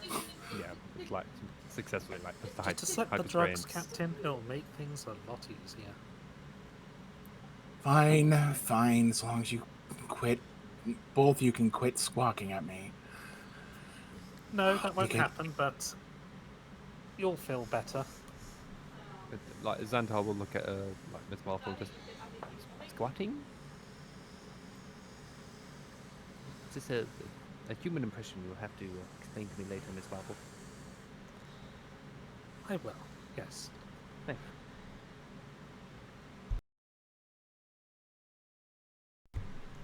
Okay. So I think that at this point, let's see. First and foremost, as far as the activation goes, Marple, it looks like you could still add a point to an attribute. You also could take a focus, talent, or value. Tavashi, from the looks of things, it would be a talent, value, or focus. You could also take a point to a discipline if you desired. So I'll let you guys think on that for the time being. And then we can move about here. Tell you what, I am going to go ahead and start running an ad here for those in the stream, and we'll check in with everybody here, figure out what we want to do next for scenes. I think that we can get to the banquet at the very least. So let's see, real quick, for those of you not subscribed here, you're gonna go into ad mode just for a moment while we get reset.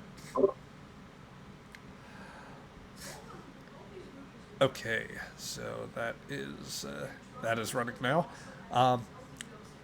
Let's see, I figure we'd have like one opportunity to possibly, well, as far as characters we haven't visited in a moment, we could check back in with Romanov.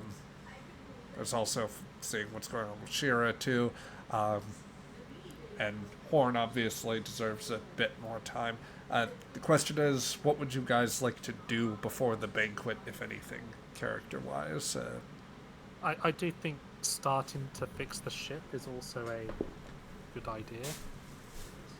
Yeah, the captain would like an assessment of what the hell's going, what the Yeah. repairs are going to be like, and all that jazz. Cheryl had a report ready for that. Yeah. Repairs and it'll be good. I mean, meeting between the captain and Shira before the banquet, definitely. I think. How about the captain, Shira, and Horn? Horn can come back from his. I'm never coming back. It's too much fun. Oh, I see. You're a bit busy, are ya? You found a Limbo. nice little hotel on the side that you can use. I mean, this raises the other question. Depending on what other way around. The only thing that I could think of doing on the surface before the banquet for Horn would be that they had another ulterior motive for allowing the contact, and kind of getting deeper into that. If that's not the case, or if they want to hold off on that until the banquet, then I guess there's definitely time for him to come back and confer with the captain. Yeah, I'd say that they probably won't get. Well, I think that Callus might hold up a little bit on that, or if there's, I'll broadly say that there's a sense of maybe something more there, but what you did get explained was, well, I'll send you stuff in the Discord here. Yeah. Also, can I ask as a player, because I missed game last week, can we extend the session just a little longer? I will check with my better half on that just to make sure. I know she wasn't feeling great earlier, so that might be a little issue. Of course. I do have stuff of my own, but that's not a time lock thing for me, so. Yeah. I mean, guys, we're freaking on Beta's Ed, or close to. Who would call a planet by that type of designation? That surely humans. wouldn't be a thing. Humans, because we don't give a shit. I mean, but we, again, this is language. Like they could call it different languages. Probably in the universal translator, when we call it beta Z, it gets translated to whatever they call it. Yeah, like you don't remember it. It's like, yeah, whatever the hell they called it. Listen, I'm bad with I'll names. I'm happy I remember mine for, most of the for, time. for Moonspeak, whatever Moonspeak they speak. Yeah. Whatever nonsense comes out of their mouth. Well, let's see. I figure then, the so as far as any meeting goes, we could have you guys all. As far as having that private moment to meet, we could put you all down on Veldonna, Yeah, or we could, yeah, just prior to the dinner. yep. So let's get that set up here. I'm going to make So, as typical of freshly surgeryed in Star Trek, do I have like some kind of like little dermal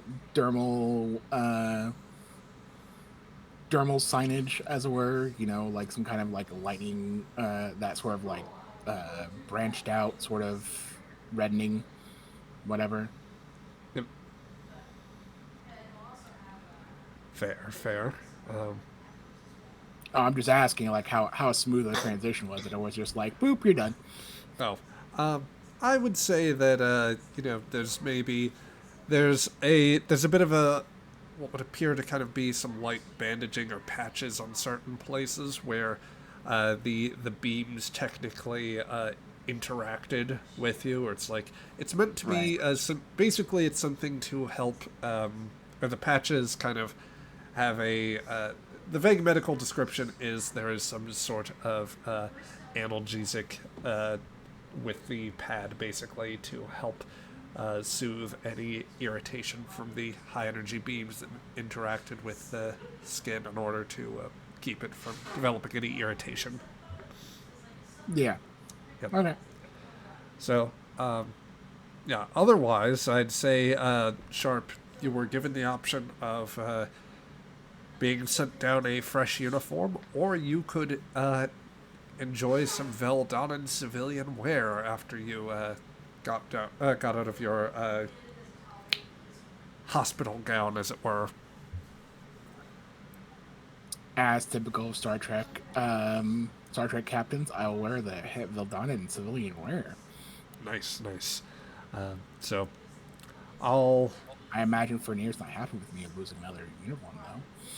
Oh, to be fair, you were probably switched into a hospital gown whilst aboard Aegis. Prolonged medical stay and whatnot.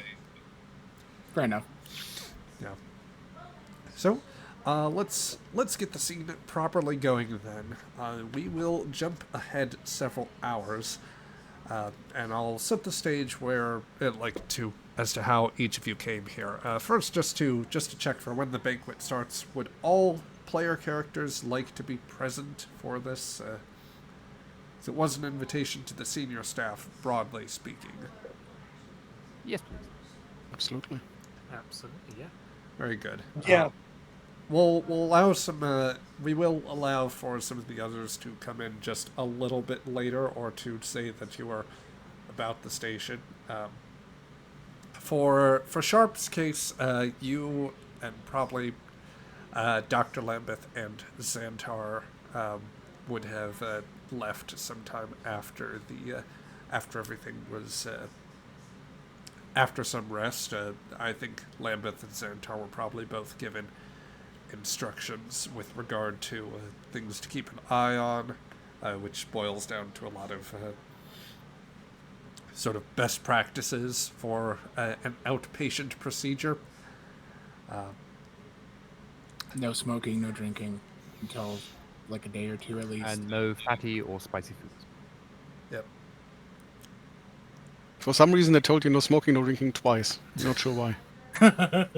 They too noted quite considerable presence of certain carcinogenic chemicals and other things in the system, or like very slight traces of that, and slight use of certain light hallucinogens as well.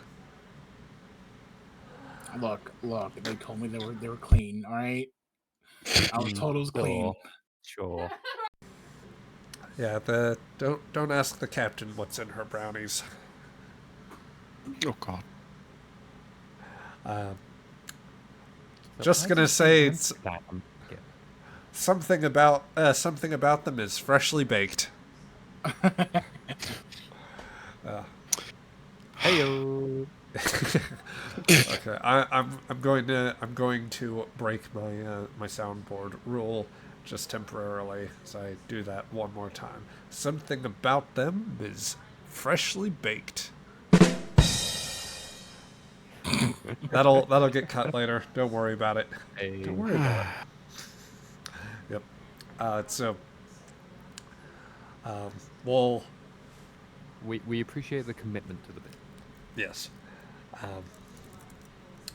For your part, Shira, and if you want to say that you exchange a few words with her here as well, you totally have that opportunity. I would imagine the shuttle pod taking you down could well be piloted by Remora, who, would it be fair to say that Remora volunteered for this, or would he have to be ordered down? Cheesy. Yeah, one more time. I'm so sorry. I was messing with the dog. Quite all right. I was just asking, would Remora volunteer to go down when the banquet came about? Yes. Very good. So you definitely get the chance to fly on down with the crew. For your part, it would be, I think, Shira and Romanov in attendance. Crichton might even come along if Shira was so inclined to let him come along. Yeah, okay, just for the chaos. Yep. Yeah, you remember the last party he was with you on. And this time, there is actually a cultural exchange. Yay. Oh boy, I mean, there was before. Just different kind. But yes, the general sense of things as far as when you are heading down is that repairs are proceeding apace. I'll send some specifics along to. I'll just say it's fluff it out as you wish here, Craig, but it looks as though they could actually have everything synthesized and repaired within a few days, maybe like 4 or 5 at maximum. Between that and your engineering crews, it would be very quick work in a space dock. But yeah, you get the same views as you head through the shuttle pod. I imagine that the Betazoid I imagine that the Veldonnan shuttles are much. They are much more spacious and provide a little bit more in the way of windows to enjoy the sights. They've really got that transparent aluminum down, so you don't get as much of the just beautiful futuristic green spaces. You can tell, Shira, that it is already going to be a much warmer planet than you are used to.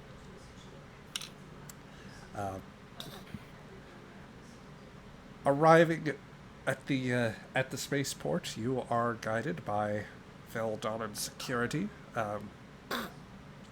who help show you the way to a further transit pod, and you wind up basically riding through what is their form of basically a specialized car on a mass transit system that is quite luxurious and comfortable, through a city that once again mixes the, I would say, steps above future, general shapes of an Art Deco sort of look, but further pronounced in in a futuristic fashion, and with at various places just all manner of greenery worked into the places where you see the rooftops. There are gardens and patches of grass. You see along various buildings, like where there are signs of columns or something like that, just the like displays of moss and vines kind of spreading throughout along various walkways for people. The city, despite its size, is also meant to be somewhat walkable. There appears to be a great deal of other greenery there. It seems like this is just for those with an Earth-like sensibility, and for those that enjoy temperate to tropical weather, there's a decent enough range here to enjoy them. So maybe not optimal for you, Shira. But as you ride through the car, you find yourself at the edge of what is the capital. It seems to be that this capital city, Sindriel, is in a port-type area. That is to say, there's a fair-sized bay kind of adjacent to it.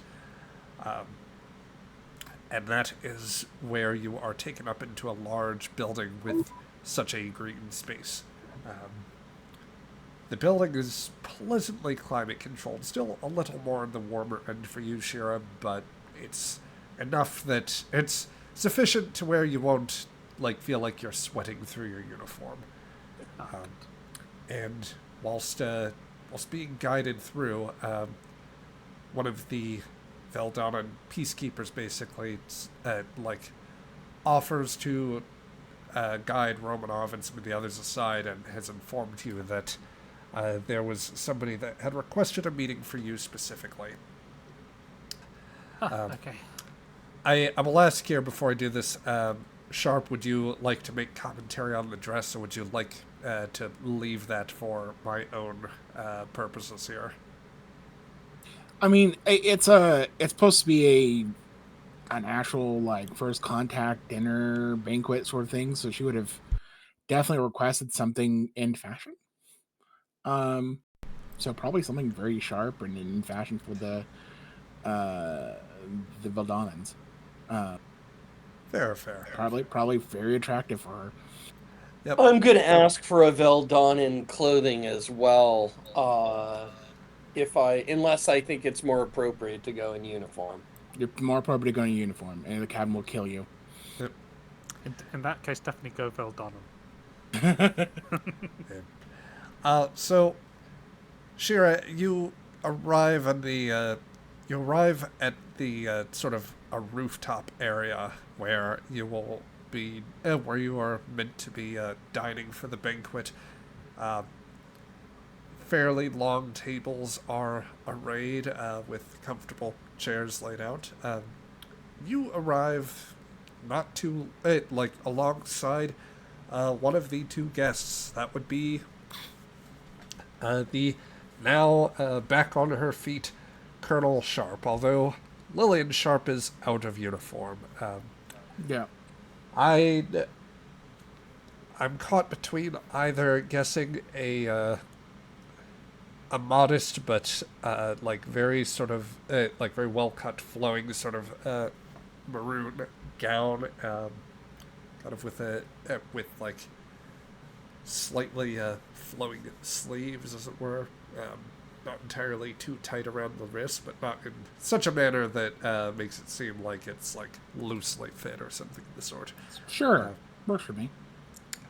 I'd say that there's probably some other colors in the mix of the top, some interesting pattern that some black, some mildly sequined brass or gold in there. Yep, that works. So she is just arrived with in the dress and the dermal pad on her forehead. And then at the far end of the balcony, on what is an open section to the banquet area, although you scarcely from where you are standing, you don't feel warmth necessarily coming in. There's still a sort of very cool breeze kind of coming in that just helps take some of the edge off. But standing at the edge of that guardrail and getting a bit more sun in the process would be in his usual civilian wear, probably a nicer diplomatic outfit or outfit for a diplomatic occasion, would be one Marcus Horn. Yes. Captain, see you recovered well. Feel like I had a Kazinti starship drop on me, but getting better. No, Well- just a plasma conduit exploding. Oh, Yeah. is that all? Don't worry, you will be back in uniform in no time. Yeah, am I the only one who remembered what uniform looks like? Nice dress. Thanks. It's a little tight on the hips, she says. I mean, if we'll ever figure out what part of the command structure I'm in, I will gladly wear the uniform. All right. Because I am killing for a cigar and a headache, and I have a diplomatic meeting in like 20 minutes. Let's make a run of this, shall we? Status? The ship took severe damage in the ion storm. We were limited to warp 1.6. The Veldonnans have been very gracious in offering repairs and believe they can manufacture parts to Romanov's specifications to repair the ship. You were the most serious injury. The rest of the crew, some had lighter injuries, but the medical staff took care of all of them. Good.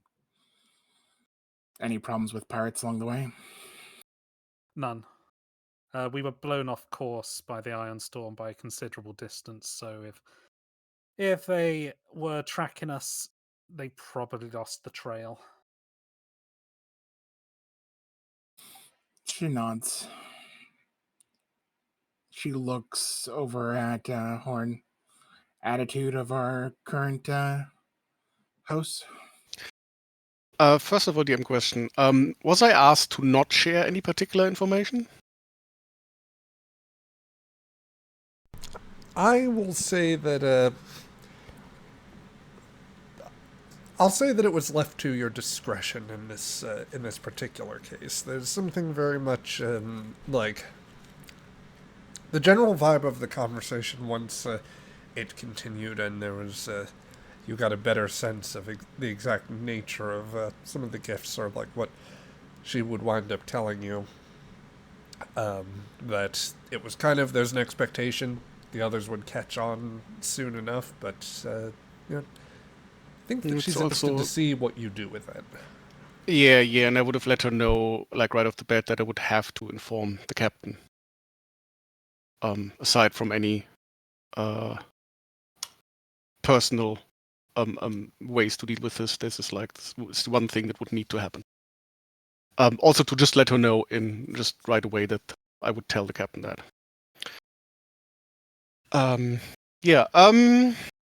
Veldonnans seem to be very friendly, also very cautious. They did not have the great experience with their galactic neighbors. As you might have read of the rumors that are going about. Which, and he smirks a bit, it turns out are not entirely unfounded. I don't know if Shira already informed you, but the Veldonnans are largely telepathic. Seems more like empathic to me. Both, Okay. actually. She nods. All right. How strongly? I don't know. I'm sure, as You with don't really have any, much of a base mark to measure that against. that's Well, also true. we have Vulcans, which are mildly empathic and only touch-based telepathic. She says. Oh, so that wasn't our propaganda. Good.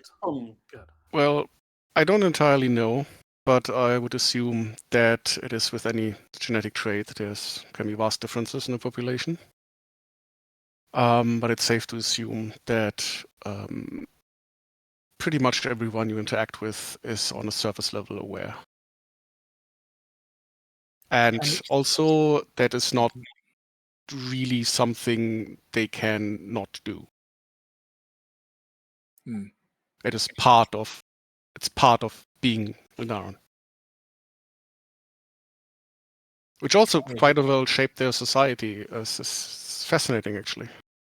I'm sure Is it- xenoanthropologists will have quite a field day with this. I'm sure Malnick and Stewart will have a field day if we're allowed to continue here. Which, by the way, are we allowed? How long are we allowed to stay here? They've we know not yet? put a time frame on it so far. They've been quite happy for us to make our repairs and have offered shore leave for our crew. So I'm hopeful it could be a couple of weeks if we need it. I'm No. also sensing that there is an opportunity here, and that the Veldaren are not entirely unhappy with the circumstances that kind of forced us in their way. Because, as I mentioned, they didn't have the best interactions with their galactic neighbors. And at least one friend in the neighborhood could go a long way, I think.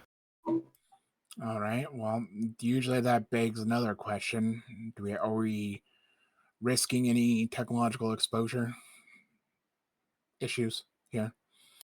They're warp capable and have been for a few years now, but they've only just started exploring their local neighborhood. Some ways they seem to have some good advanced technology. I mean, you've already experienced their medical stuff quite nicely. So don't think we're gonna run into too many problems there. Not that we should share any details about weapons with them anyway. Not that they've asked, though. No, I think that will not be any particular issue. I think the issue that we should be wary of, and they are very much aware of, is any prejudices they might face. I mean, you're not happy with the information I gave you about their telepathic abilities. People generally quite like their secrets. And certainly we have a number of secrets to keep, she says with a slow nod. Well, we're transient visitors. We're going to be moving on when our ship's repaired. It's, as far as I understand it, we just need to produce a good report for Starfleet, and then Starfleet can decide whether to make any additional contact. How stable is their empathic abilities? Do you know, Horn? What do you mean stable? Are they able to fortify? Do they mimic any feelings that someone else shares? How in control are they with the communication that is spread amongst each other? Interesting. We didn't get quite deep into the discussion that way, and I was careful not to be honest. It gets very personal very quickly. Like, how does a species function? She nods, of course. But they are warp capable. They are a fully realized civilization that stands at the same stage as we do. It's just that their particular quirk of nature is, as always, danger of making people uncomfortable. And as we all know, uncomfortable people make stupid decisions. Certainly our species is well aware of that. Yeah. Both of our species. And I have somewhat to disagree with Shira here. We not only have to make a good report to Starfleet, we have to make a good first impression. We do. Especially when we're in dire need of good friends this day and age. Who's come down with you? Shira. Most of the senior staff and Remora. Well, I have faith that Remora can behave himself well enough. Kind of Marcus shoots you a look like Remora was not on the whitelist. Cheryl just grin back at him. I mean, also it's a player character, so I wouldn't really get mad about it. But it's Yeah. also like, Yeah. Like it was just a suggestion, you know. I took No. the list. It's nice advice. Marcus gives you a approved and not approved list. That's not a suggestion. It's definitely an opinion piece. She'll like raise a hand to cut out the eyeball communication. Think of more of his trial run here, and certainly we can nip it. The three of us can politely nip it in the bud if it becomes an issue. Well, it concerns me in a way because he was the one who came with the impression that there are witches here. Which I suppose, depending on how sensitive the respective Veldarans are, be quite uncomfortable. Well, Out here, it's a good time to dispel any notions of that. Certainly. And if anything, she shakes her head. Shira, if you don't mind, try to make sure that Romanov stays focused and doesn't run away with the conversations. I'll try my best, but it's a bit like asking to stop a glacier sometimes. She nods. Also, I should mention that I'm pretty sure that the Veldarans also use their abilities, not aggressively, but definitely to their advantage, even in a diplomatic setting. I don't get any malice from that, but just as we would do, read people on whatever clues he caught, they would do the same, but differently. A more insight, yes. All right. Good to know. Well, we still have things that we wish to keep private, but just don't. Don't think about state secrets. Pretty much. Immediately thinks about state secret.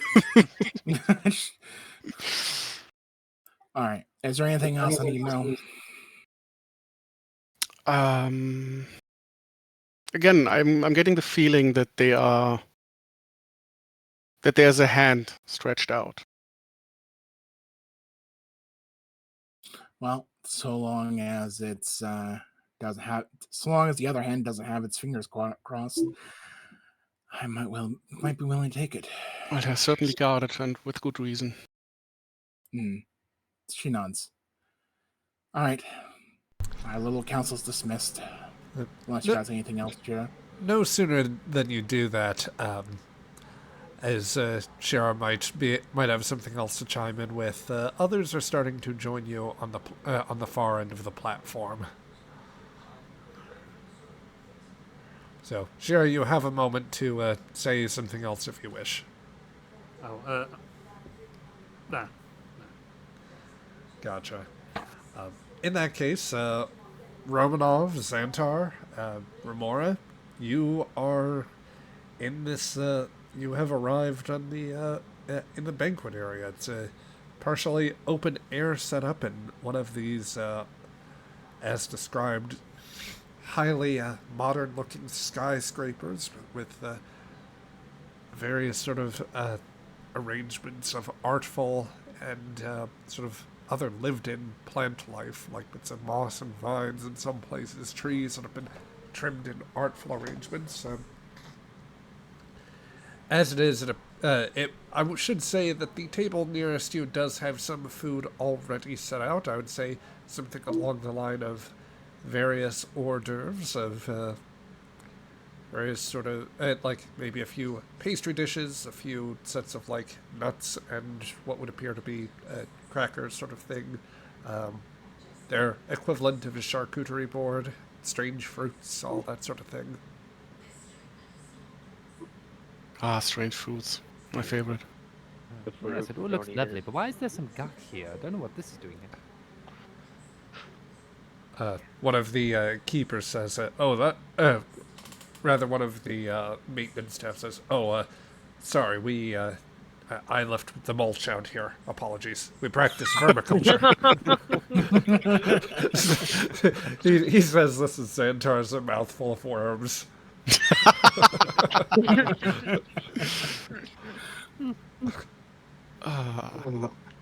They still wriggle the same way going down.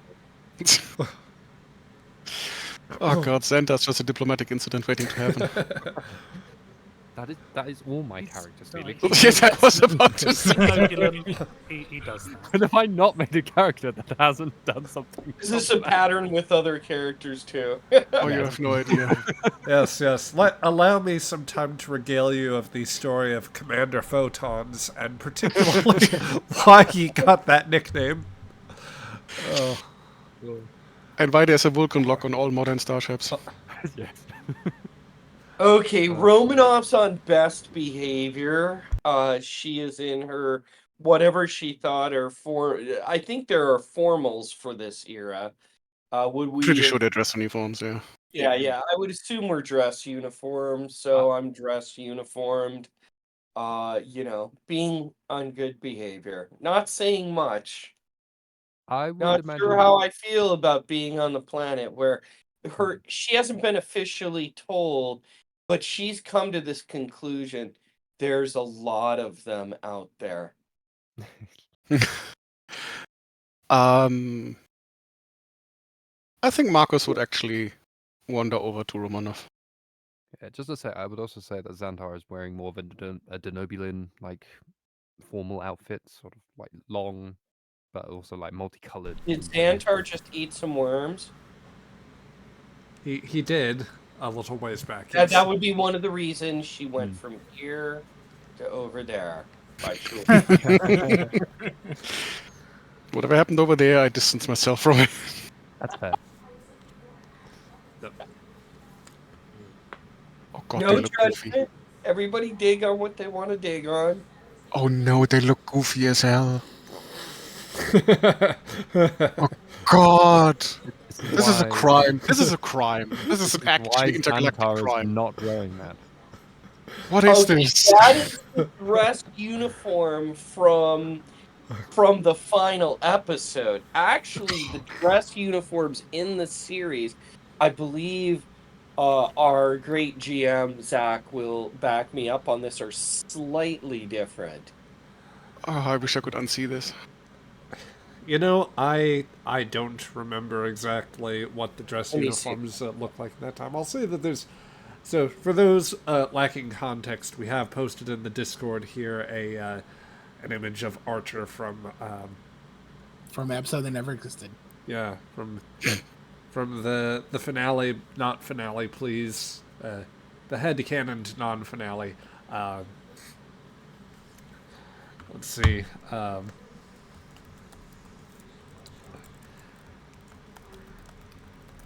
But basically, like, the key difference there would be, there might... I don't think there'd be stripes on the uniform just yet. There would also be... you wouldn't have as many pins. But I'm going to say high collars are definitely a thing, and if you're going that way. And it is still very much a onesie. A diplomatic onesie. Yay! I We hate it. found Horn's. We found Horn's uniform. Oh, yeah, yes, yes. It's... We I mean, found- that's... We found your uniform. That's the Starfleet You uniform. could get changed. Since he doesn't like it, stick him in it. Horn is strictly bringing the Riz on this mission. That is United Earth diplomatic protocol. It's like the uniform and Horn are like antipoles, magnetic. They repel each other. So is- Horn wanted to talk to Romanov. Yes. Or it's an automatic -1 to your Yes, immediately. -1 die. She looks uncomfortable. But she's hiding it fairly well. Yeah, so, Romanov, how are you doing? I'm here and enjoying this world. She's kind of looking around. That's what you call enjoying, then we definitely need to work on that. I don't trust this place, but Oh, any particular reason? They get into your head around here. Hmm. I've had a lot of things in my head. I'm familiar with that. Yeah, I noticed. They don't ring the doorbell.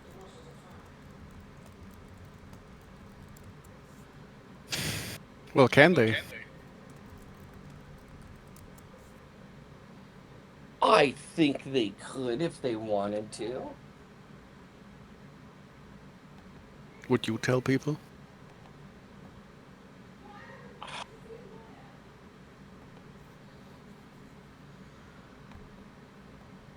Okay, probably not. But in a diplomatic situation like this, I think it would be good to bring it up at some point. That pointers hasn't arrived yet. Say, you played poker, didn't you? No. Yeah, I've played cards before. I get that. Yeah, we're still in the bluffing stages.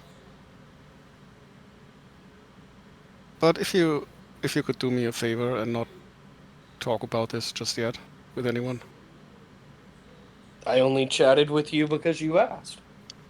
that's good. It's a delicate thing. Look, they can go diving into my mind. That might not be an experience they're so interested in doing beyond a certain point. True. So I'm not worried about it. Is she not worried about it? She's a little worried about it. A little worried about it. She's just not going to admit she's worried about it. That's how that shit goes. So what else has been in your head since you brought it up? Alien artifacts. That's how I ended up here. Oh no. I mean, that has probably been in one of the reports. It's probably it's hard to miss in her report because she was sectioned 8 because Yeah. of the incident, and it was Captain Barton who discovers her again on Alpha Centauri after she recovered. So she spent almost a year and a half in a Starfleet recovery facility, and the file indicated she had to learn how to do everything over again: speak, eat, the whole 9 yards. And then at the end of that, she was a little pissed off about how Starfleet decided to handle it and just walked. But she was under a Section 8 and on Alpha Centauri when Barton found her in the first session I was in. Yeah. You will hear the captain speak up to you, Horn. Says Horn, and just kind of just gives you a look of like, play nice. He just look back like, what? Yeah. Anyway, you should check out the buffet table. And he kind of walks over Romanov and tries to like actually get her to get some enjoyment, and not just stand there being wary of people maybe reading her mind. That's right. That's right. I'll hit the buffet table then. You can divert her with food. She has Always divert works. food. The captain will look over directly towards Remora when she sees him and just kind of motion with 2 fingers. Cheesy, would you be ready to try and describe exactly what Remora is wearing? Yes. So he has a very light brown that clashes with his yellow skin. Very soft clothing with a very low hanging V-neck that accentuates a lot of his muscles and curves. Cool. And he makes his way over to the captain. I'm sorry, Captain. I don't have any dress uniforms, but this is my formal wear from my planet. I hope that is okay. A little insight here of, is that true or are you just bullshitting me? That's true. Okay. She just nods. You're fine, though. Next time, how about you bug Vernier about finding something more appropriate for the ship. Of course. Now, certainly, this is a pretty important meeting for the crew and for Earth, and I have given my confidence to you and to my other officers that you will show your best behavior. Yes, Captain. I heard you have some concerns before we arrived here. Yes, there were rumors, tales of this place, but so far I've been proven wrong on every point. I will not lie to you, Captain. I will stay wary and vigilant, but I won't start anything without your command, or unless I know you're in immediate danger. She nods. Absolute immediate danger. Not just you think it's immediate danger. Of course. She nods. Pat you on the shoulder. Go check out the table and get yourself comfortable, huh? With your permission, I was actually hoping to check out the plants. I like plants and agriculture. Sure. Relax a little bit. The more serious stuff is going to come up in a few minutes. So enjoy while you can. Thank you, Captain. Yep.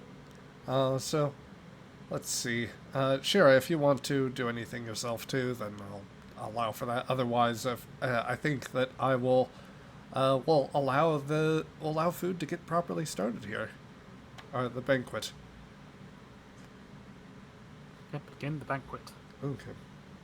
So, a short while later, as you are all coming in, I'll ask for one vibe check as you guys are getting settled in. And Callus arrives. So, everybody, if you please, quick surface level feeling. Calm, focused. It's been about 12 days without nicotine, so kind of craving a little background, but otherwise fine. Very curious. I think very curious. Maybe a bit worried, but that worry is definitely directed at various crew members doing weird things. Like 70% Xander. Yep. But between Eating worms? What do you mean 70%? It should be 90%, let's be honest. Exactly. fair enough. Let's see. I'm so glad that I'm the captain and I can just delegate these concerns. Yep. Speaking of, Shira, how you doing? She's trying to relax, probably not succeeding. The captain still isn't at full health, so she can't hand over responsibilities to her yet. So, yeah, still not having a great time. Right. So, if I have it listed properly, Sharp is calm, a little anxious from withdrawal, Horn curious, and I don't know. There's probably a slight familiar sense from previous contact. Romanov was saying cautious earlier. Shira is also anxious, but more over figuring out keeping everything together while the captain is technically, I guess, kind of on the town right now. So that... High on drugs. Yep. That just leaves Xantar and Remora. Or rather not, Xantar, Remora, and Romanov. Or, well, no, Romanov was cautious. Anything else you want to chime in with? Xantar's pretty calm. He's enjoying the food, but every so often in his head is just sanitized and just like quickly gets out to sanitize. And occasionally just like his long tongue will come out in order to grab the food that's on his plate. The captain will stop you that. Oh god, it's episode 1 all over again. Nope. she'll just like the captain will just like after like the second time, she'll just put a hand on Xantar's bicep, calmly and politely, and say, "Please use your utensils, Doctor." Oh. Apologies, Captain. Thank you.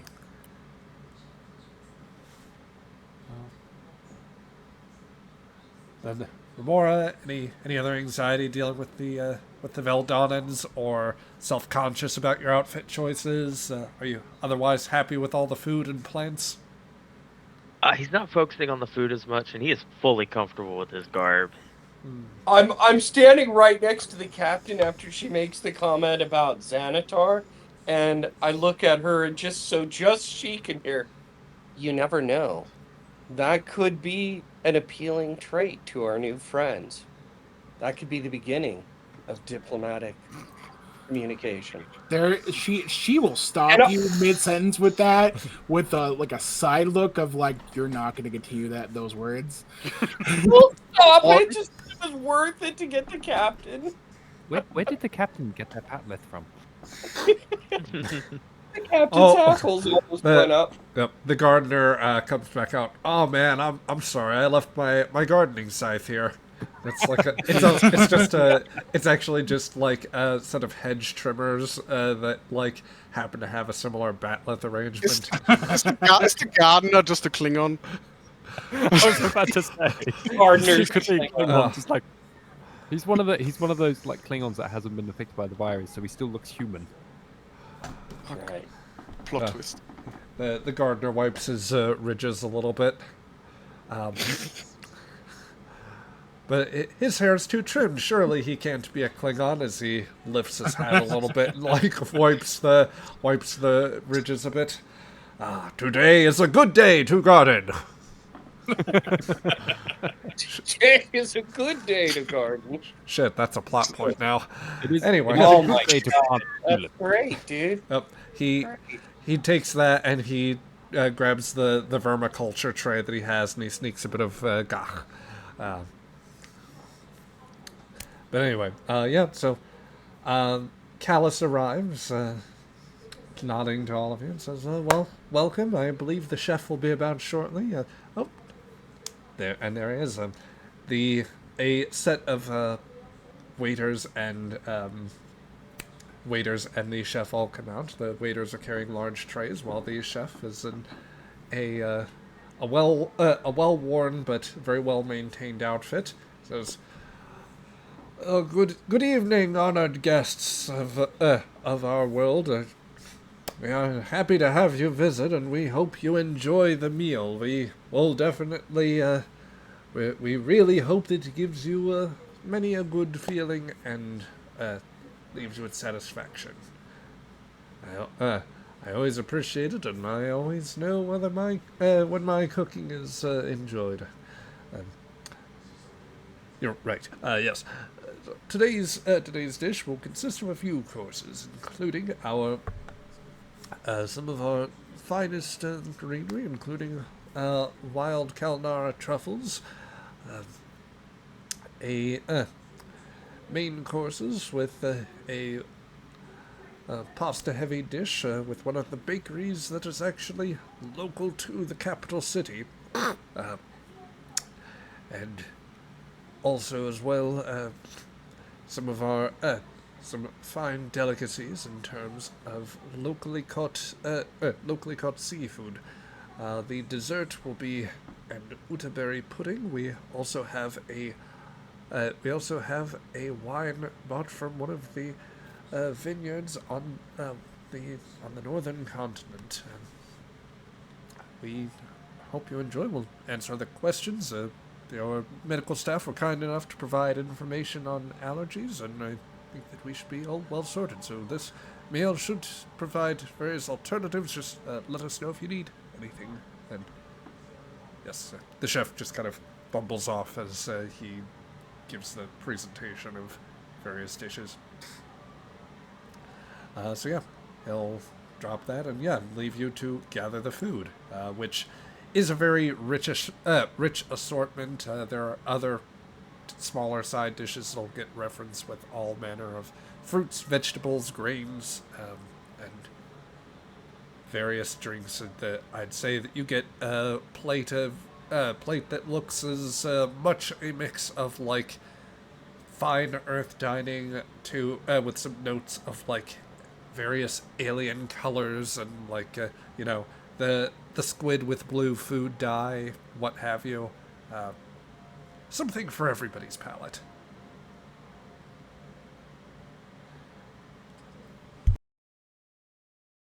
Well, try a bit from everything. Yep. So, I'm prepared to say that. Yep, I'm prepared to just say that the dinner will unfold well enough. I will, if you guys want to make rolls to fluff out reactions, then you are welcome to do so. Otherwise, just allow the dinner to proceed apace. When it comes to Veldonnans, do they seem more like the conversational eaters, or are they more of the eating and then conversating? I would say that they're fairly conversational. So as you dig in, the Proxima says, you would be Colonel Sharp, if I have heard correctly, the captain of the Aegis.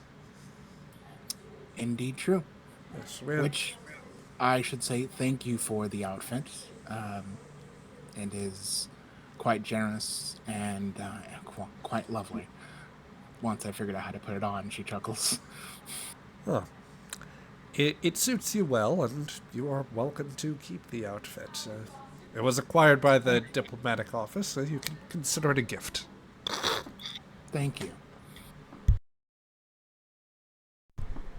Likewise, Yes, I'm Go ahead. Likewise, I'm sure that if any of you wish to partake of any local goods, then you are welcome to have any crew on leave.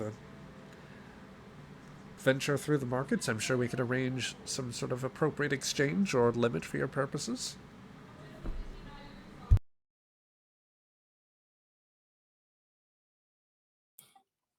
Of course, I'll certainly ask my crew if they feel inclined to do so. And I'm sure if you would, if it's not too much of a bother. Indeed not. I think that we can manage that quite easily, and perhaps it will be an opportunity to exchange information on some of your more interesting wares, she says, glancing from Xantar to Remora.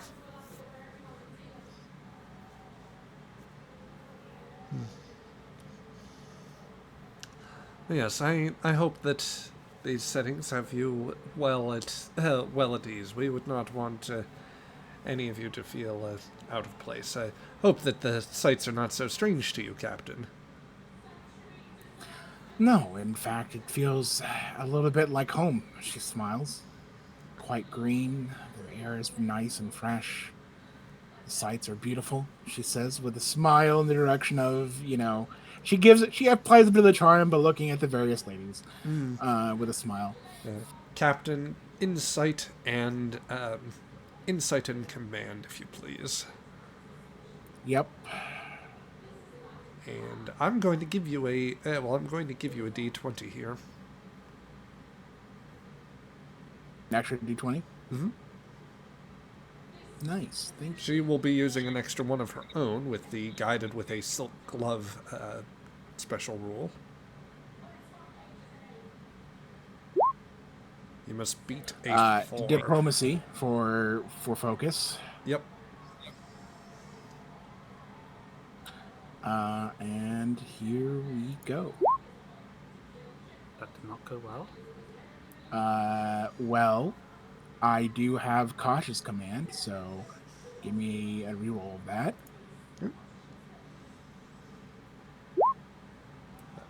Roll one more die, if you please. Yep. Oh, wait, actually... I don't know if it's one die or two die for cautious. I think cautious... I've heard people treating it as, like, the entire pool. I think it's actually meant to be one. In this case, I think more recently I've been enforcing it as a single pool, or a single one. So I'll give you the 2 and just say that you narrowly lose out on that, or at least to an extent, because she seems she's. I'm going to, if I can, GM. Mhm. I'm gonna throw in, if you guys don't mind, 2 momentum for an advantage, and you know what exactly is that? Yeah. She Glenn. She like. Well, actually, it occurs to me that in part I realized one thing in the course of this whole roll. The insight task was actually just for her to try to. Was just for you to try and read and get a sense of whether you're being read in the first place. So actually, you do generate a point of momentum for that, because that was just a. For you, I think that was just a difficulty 2 task. We'll keep that advantage held in reserve here, but go ahead and give me a. Go ahead and give me one more roll. This one being the control plus command in order to resist, and that would actually be against the difficulty 4 roll. I apologize for the confusion. No worries. If you guys don't mind, I'm gonna spend 1 more momentum. I know we collected it all, but make momentum to. Yeah, sure. Spend You actually you don't drop anything from the pool at this point, because you picked 1 back up. So that's Okay. Basically, you're still at 3, so that's all good. And here we go. Okay, 2 successes there. But cautious does come into play, so you can reroll. Yep.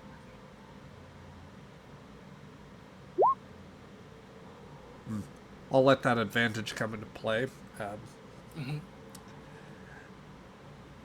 she exchanges some pleasantries, you kind of get the sense of like very slight twitches on her brow and like a bit of a rubbing of the side of her forehead. Marcus, I'd say that you pick up on this too, keen observer that you are. I'm sorry, I think I've indulged a little too quickly on an empty stomach, she says, taking a few more cuts of, a few more bites of food.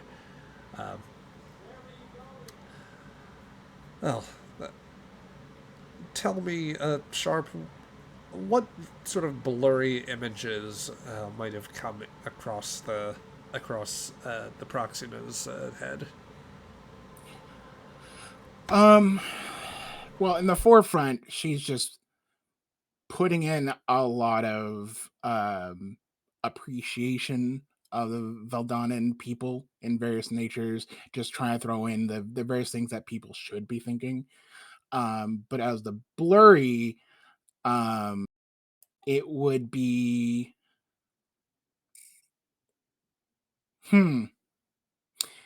Ashley, I'll type that to you, Zach. Coward, say it. She'll be thinking about one person in particular a little bit. And then for the other image would be of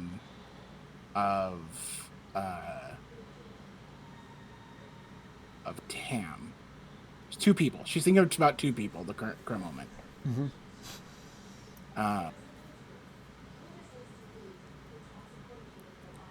Gotcha. Oh, actually, you know what? No, I'll describe it, because why not? She's thinking of, it's a blurry image of a middle-aged woman, tan skin, beautiful, and in a similar like sort of table, though the decorations and whatnot is equally blurry, of dancing with this said woman, and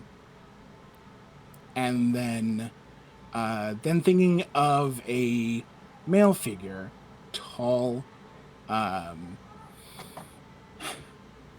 always a smile on his face. Definitely the uniform seems a lot more red and black. And just having a good time with him. Friendly good time.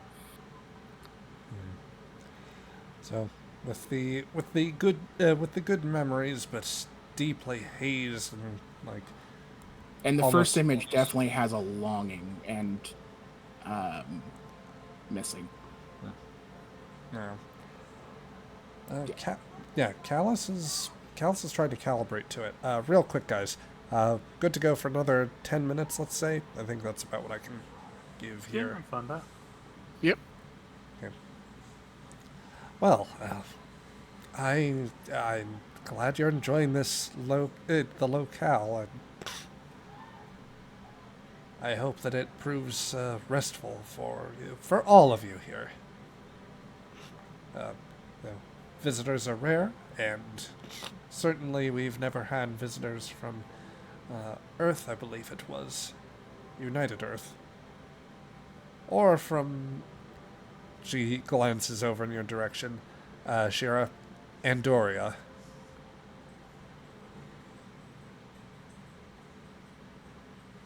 The crew is surprisingly multicultural. Yes.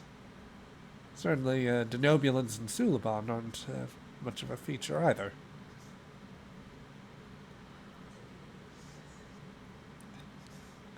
Or not. I would gather they're not too terribly present on an Earth ship like your own. Not recently, but who knows what might the future bring. Yes. A hopeful future that would be then, where all of you working together would be a commonplace circumstance. Well, I think the recent happenings in the area have shown that could use a lot more cooperation. Are there recent happenings that trouble all of you? Anybody that doesn't want to remember any of the bad things that have happened on the surface level, give me a control command roll. Yes. She kind of just... that earns a smile on her face a little bit. Because, like, oh man, that's such an obvious freaking pro for an empath. Yep. Great. I'm saying this to difficulty 3. So. Shira makes no attempt to disguise it. And I have to say, don't mention the war. I'm just. Can I I'm carry? rolling now. Can I carry my resist? Because I think that's reasonable. If that's fine with you. Yes. Okay. Romanov, what were you going to say? I'd like to use my afflicted by alien artifact thing, so I don't know how I apply that. I will think back into the alternate thinking modes that I learned from the artifact. Are you trying to like focus in on that and channel it into your conscious thoughts there? Oh, God. I am I know. so. I am doing so, yes. What do you want as a roll on this? Same roll, but reduced to difficulty 2. Okay, so, and what was that roll? It was a presence and what? That was Command? control plus command. Control plus command, and then you've already got this planned in. I'm rolling 2 dice, complication range 1.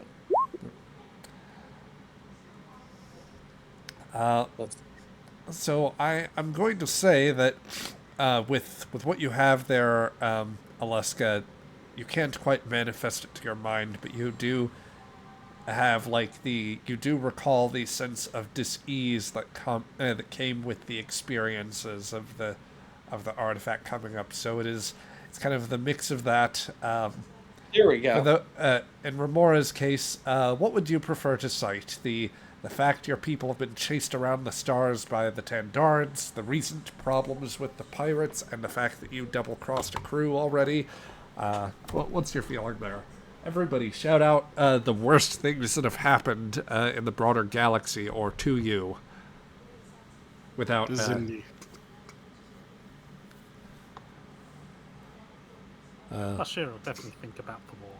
Yep. Don't mention the war. Definitely My- think about that.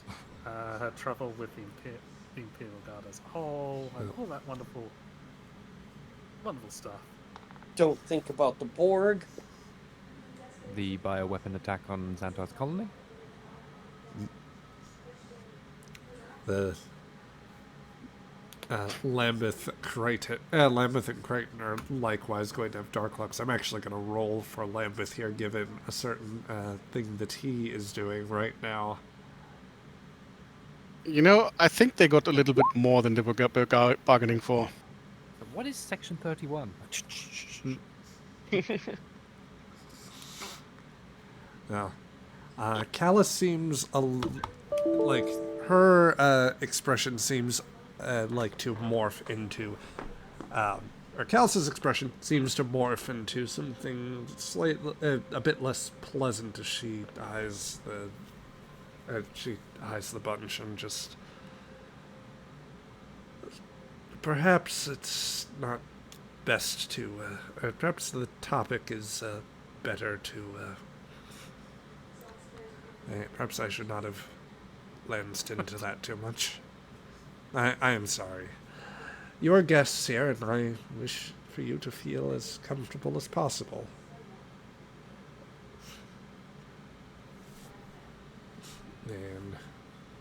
And If I'm sitting close by, I would like refill her glass, lean a bit closer, and say, "I apologize for that.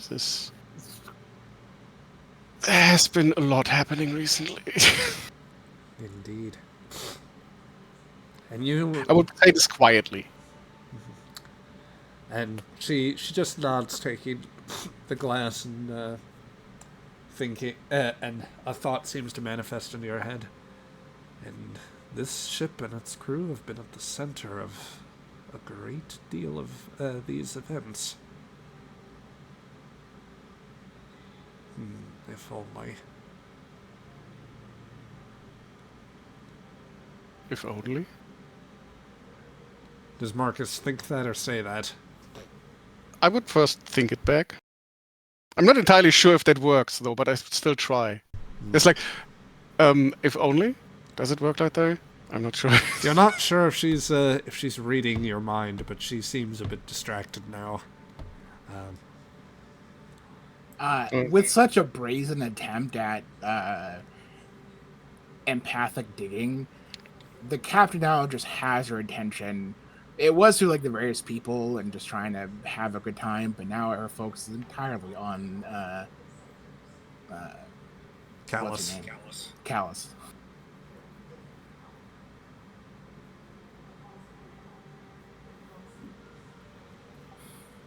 And how is the Veldonnan people recently, especially with such a chaotic stars out there? And I'm not going to use empathic abilities, but I am going to use my gambling abilities and diplomatic abilities to try to insight her.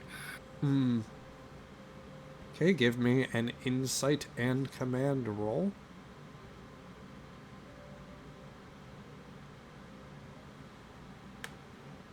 I would like to do the same. Very well. I also want to vibe check. Yeah. She will, of course, contest. And let's see. I will use a momentum to try to gain here. Oh, also, freaking, I failed those rolls still, technically. So we get 2 momentum total.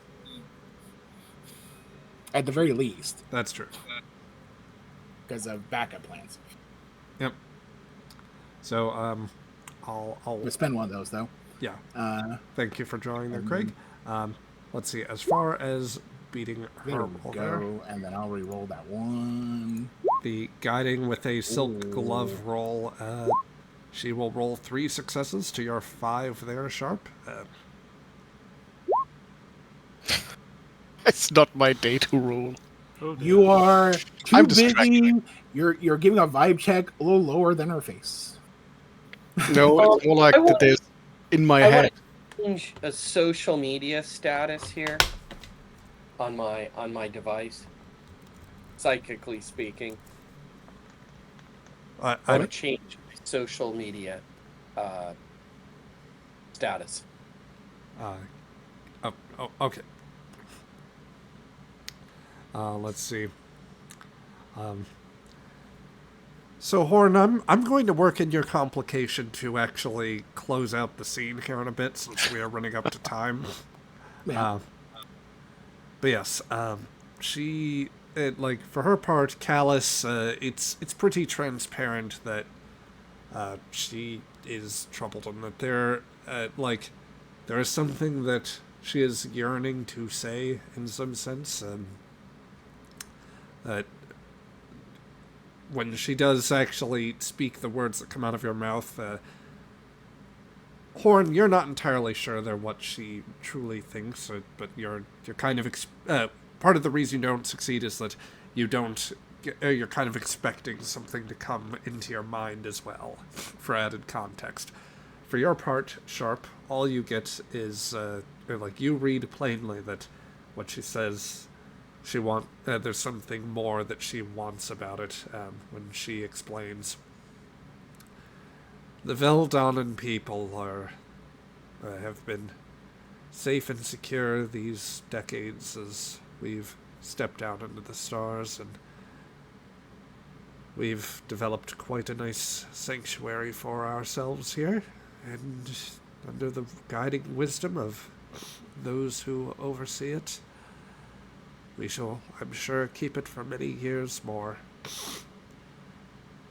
And in the moment she looks like there's a flash of something that she's about to say, she's actually mid-speech, and it's like, but she stops mid-sentence, and then turns back, for in that moment, the Navarch Hemestra, along with several of the peacekeepers, step in.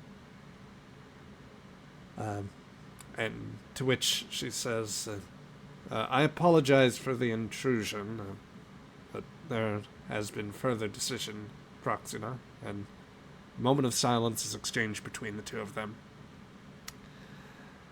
Callus, taking one more drink of from her glass, sets it aside, says,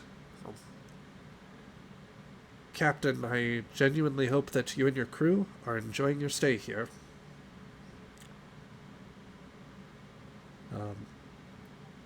We are.